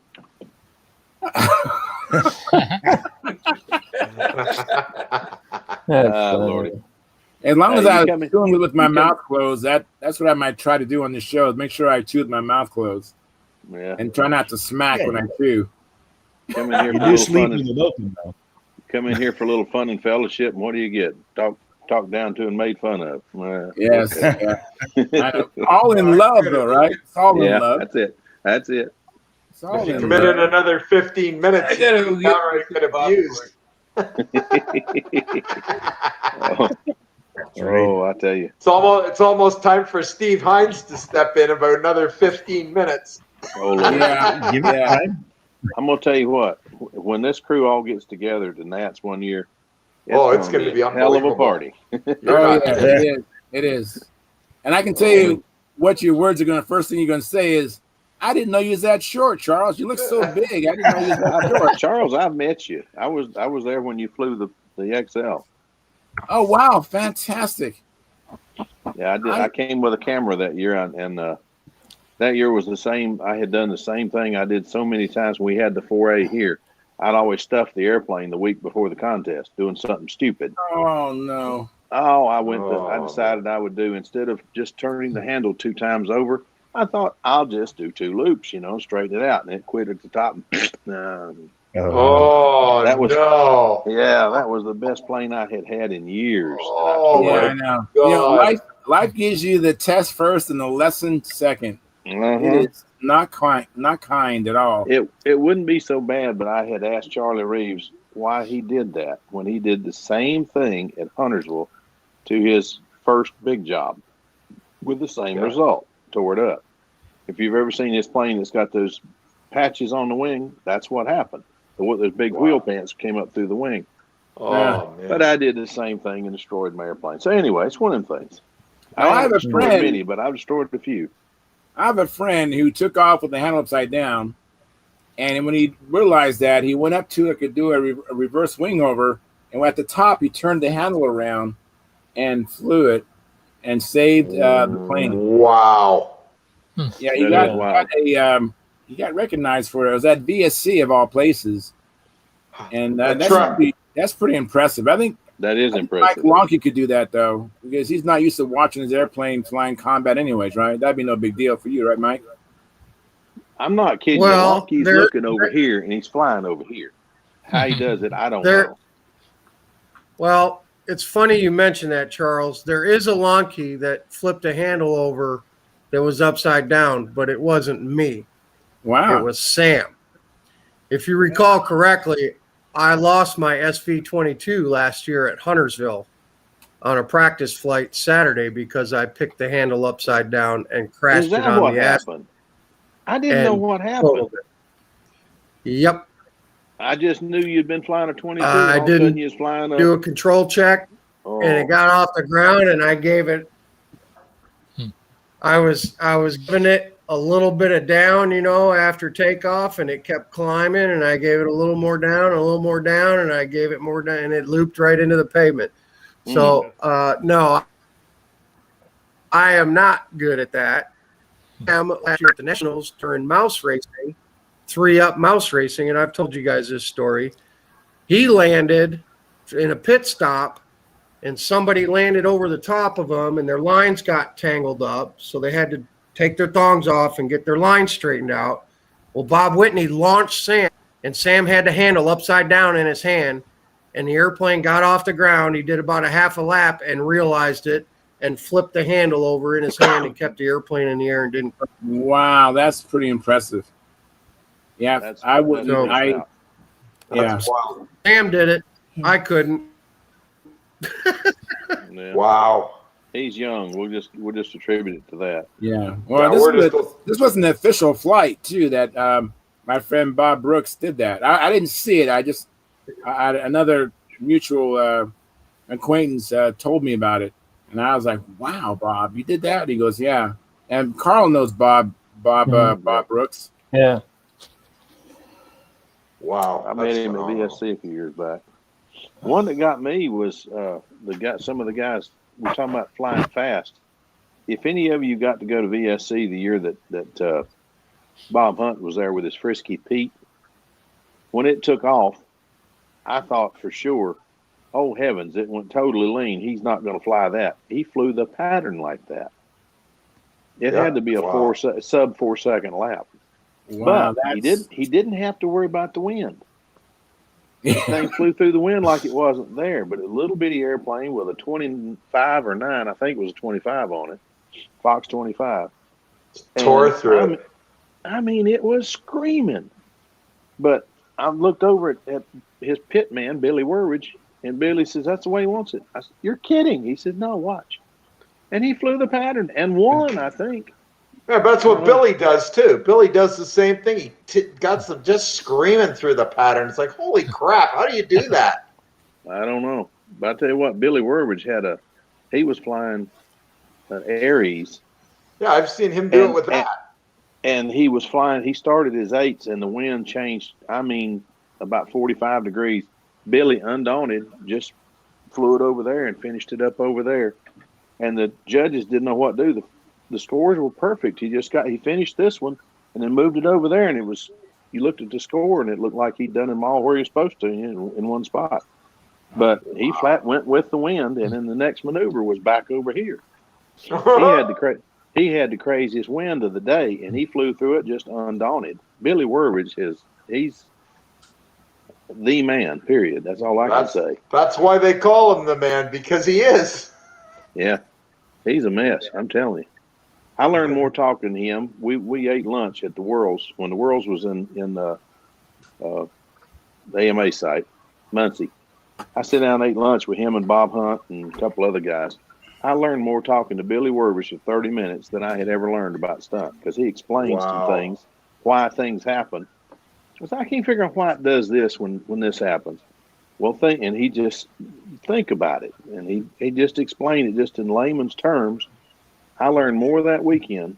I mean, Billy's something else. And then he got up and walked out to the field and put up a flight that qualified him for the finals. Yeah, just undaunted. Wow. I mean, he's amazing. Well, you need to share some of that wisdom that you got from Bill Werridge. Parse it out here so we can take some I dispense it in little bitty things as I remember it, because I have it written down in a book. I went and wrote down in a book everything. I spent the next hour writing stuff down in a book. You ever seen me at a contest? I'll always have a book of some kind with me and a pen. I've always got a pen in my pocket. The reason is, if I hear it, it goes in one side, out the other, and it don't stay long. It don't slow down long. But if I write it down, if I see it in print, I can remember it. But if you just tell me, it's gone. You got about 20 minutes after you hear it. If you don't write it, it's over. Yeah, I get it. I'm living proof that CRS is real. Yes. Can't remember stuff. Yes. CRS. I got to remember that. CRS. Can't remember stuff. That's a good one. I like that. Right down, man. I got a bad case of that shit. I mean that. I sat down with Joe Gilbert at my first Brodax. I learned a lot from Joe Gilbert. Matter of fact, whenever I call Joe, I learn things from speaking to Joe Gilbert. I mean, he wants to help. He wants to help anybody who wants to listen. He wants to help. And then actually, this guy has passed away, but Wild Bill Nesman. Yeah, I flew with him one day, and he had shared some golden nuggets with me, and I appreciated meeting him before he passed away. That's awesome. I tell you another good one that we've lost is I sit down and talk to, I talked to several of them. I've talked to Bob Gieske. I learned a lot from him because I love the Nobler. That's one of my favorite planes. I've talked to Bobby many times. Thank goodness he's still around. I talked to Al Raby. I wanted to do a molded Bearcat. And I sit down and talk to Al Raby. And he told me, he said, well, right now I'm trying to get through this darn contest, but if you'll catch me at the hotel tonight. And I figured that was just his way of blowing me off, because this was 7/7/77. It was the World Team Trials in Atlanta that weekend. And I met Bobby Hunt that weekend. I met Bill Wurbridge. I met a bunch of them. But I went up to Al Raby because I wanted to ask him about the Bearcat. We got to talking, and the next day, he asked me to come over and launch his plane. He said, would you mind coming out and launching my plane for me tomorrow so I can practice? Heck, I was honored, you know. Sure. But I went out to pick that airplane up, and two of the other guys just had a fit. Don't touch that plane. Don't touch it. And he just undaunted and said, I asked him to get that plane. And they, So I picked up the airplane, carried it to the pit. That's awesome. I had a big time. Al Raby was a gentleman, but you had to know you had to talk to him on his level, try to. But he told me how to do the plane, and it was 15 years later I finally got a kit from I forgot the man's name now, but from Al, through Al, from a guy that was cutting them in Texas. And wow, it's a beautiful kit. It's a beautiful kit. It's a pretty airplane. Just be careful when you have someone launch it for you that they don't have a heavy hand, because if they go, that plane is sheeted with 332. And it's up in the attic, but I don't know if it'll ever be repaired or not. I have a question in the chat box. I'm sorry, Walter. I didn't mean to step on you. This guy, his first initial is Y, and then the last name, Tirani. He says, hello. May I ask, is it possible for a solar panel with motor and prop be wired to allow an RC box thingy to turn off the power to the motor / propeller? That makes no sense to me. I think what he's asking is a solar power. Are there solar panels that will fly an airplane, will make enough power to fly the plane? And no, not yet, but they're working on some that will. That's wild. There's not one yet that's able to make enough power for a motor to be efficient enough to pull the whole package and fly it. If it did, it'd be a problem, because you'd have a heck of a time landing the darn thing. I'll be here a few more hours, dear. You know, be here till dark. But no, not yet. Not yet. Great for the endurance event I'm in. Well, when we built a sailplane years ago to do the 8-hour thermal flight, we put we used a Sail Air because it was the biggest wing I could think of, and we put photocells all in that wing, and we made the 8-hour flight and still had battery to spare. So it was it won't sustain the motor, but it'll help keep your battery charge up. Especially if you're stupid enough to go out and do it on the hottest, sunniest day of the dadgum year. I thought we was all going to die out there. I thought we were all going to die. It was crazy. Well, I have some more. Oh, I'm sorry, Walter. What's wrong with me? I keep stepping on you. I'm sorry. Sorry.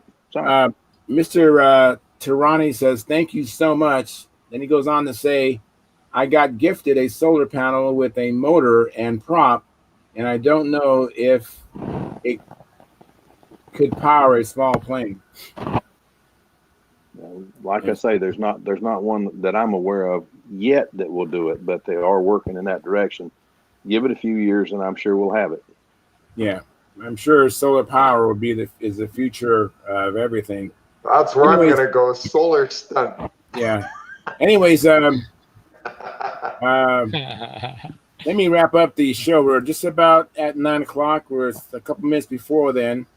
But as a recap, we've had, I think I counted 21 concurrent viewers. We have 23 likes. Thank you very much for all the likes. But we do not have any chat revenue. And that is important. So if you're watching as a replay, again, remember I do these live, and that's the only time the chat box is available for you to donate is during the live broadcast. And those again are Monday and Fridays at 6:45 p.m. Pacific Standard Time. Come on in, make a donation, and if you have other things to do, go ahead and back out and can watch the replay later. But we need the chat revenue. We need new subscribers. We need new members to join our YouTube channel. We need to be supported, and so please consider doing that. I mean, we had Mel Rogers showing his the modifications on the Pico, and we've had some great conversations. I've learned a lot during the Stunt Hangars, and so it's a great program. I'm a member. Please consider joining yourself and really consider donating. I mean, if everybody does a little bit, it would really add up. So please consider doing that. Tom Rammel says, search solar panel. Excuse me. Let me back up. Search solar powered RC plane on YouTube. Thank you, Tom. And so I think we're all caught up. Now we got 25 likes. Hey, thanks for bumping us up to 25 likes. I appreciate that very, very much. And that helps the channel grow. And don't forget the comments do too, the shares do. And so we do this every Monday, Friday. Today's Friday, the 14th. And we can be back Monday.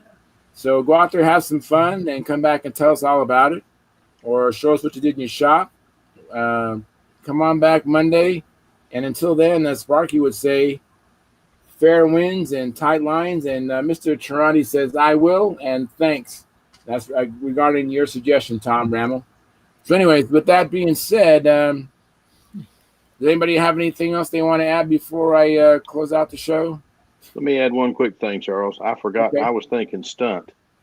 And RC planes or just endurance planes or even free flights, it probably could be done. I have not looked into that.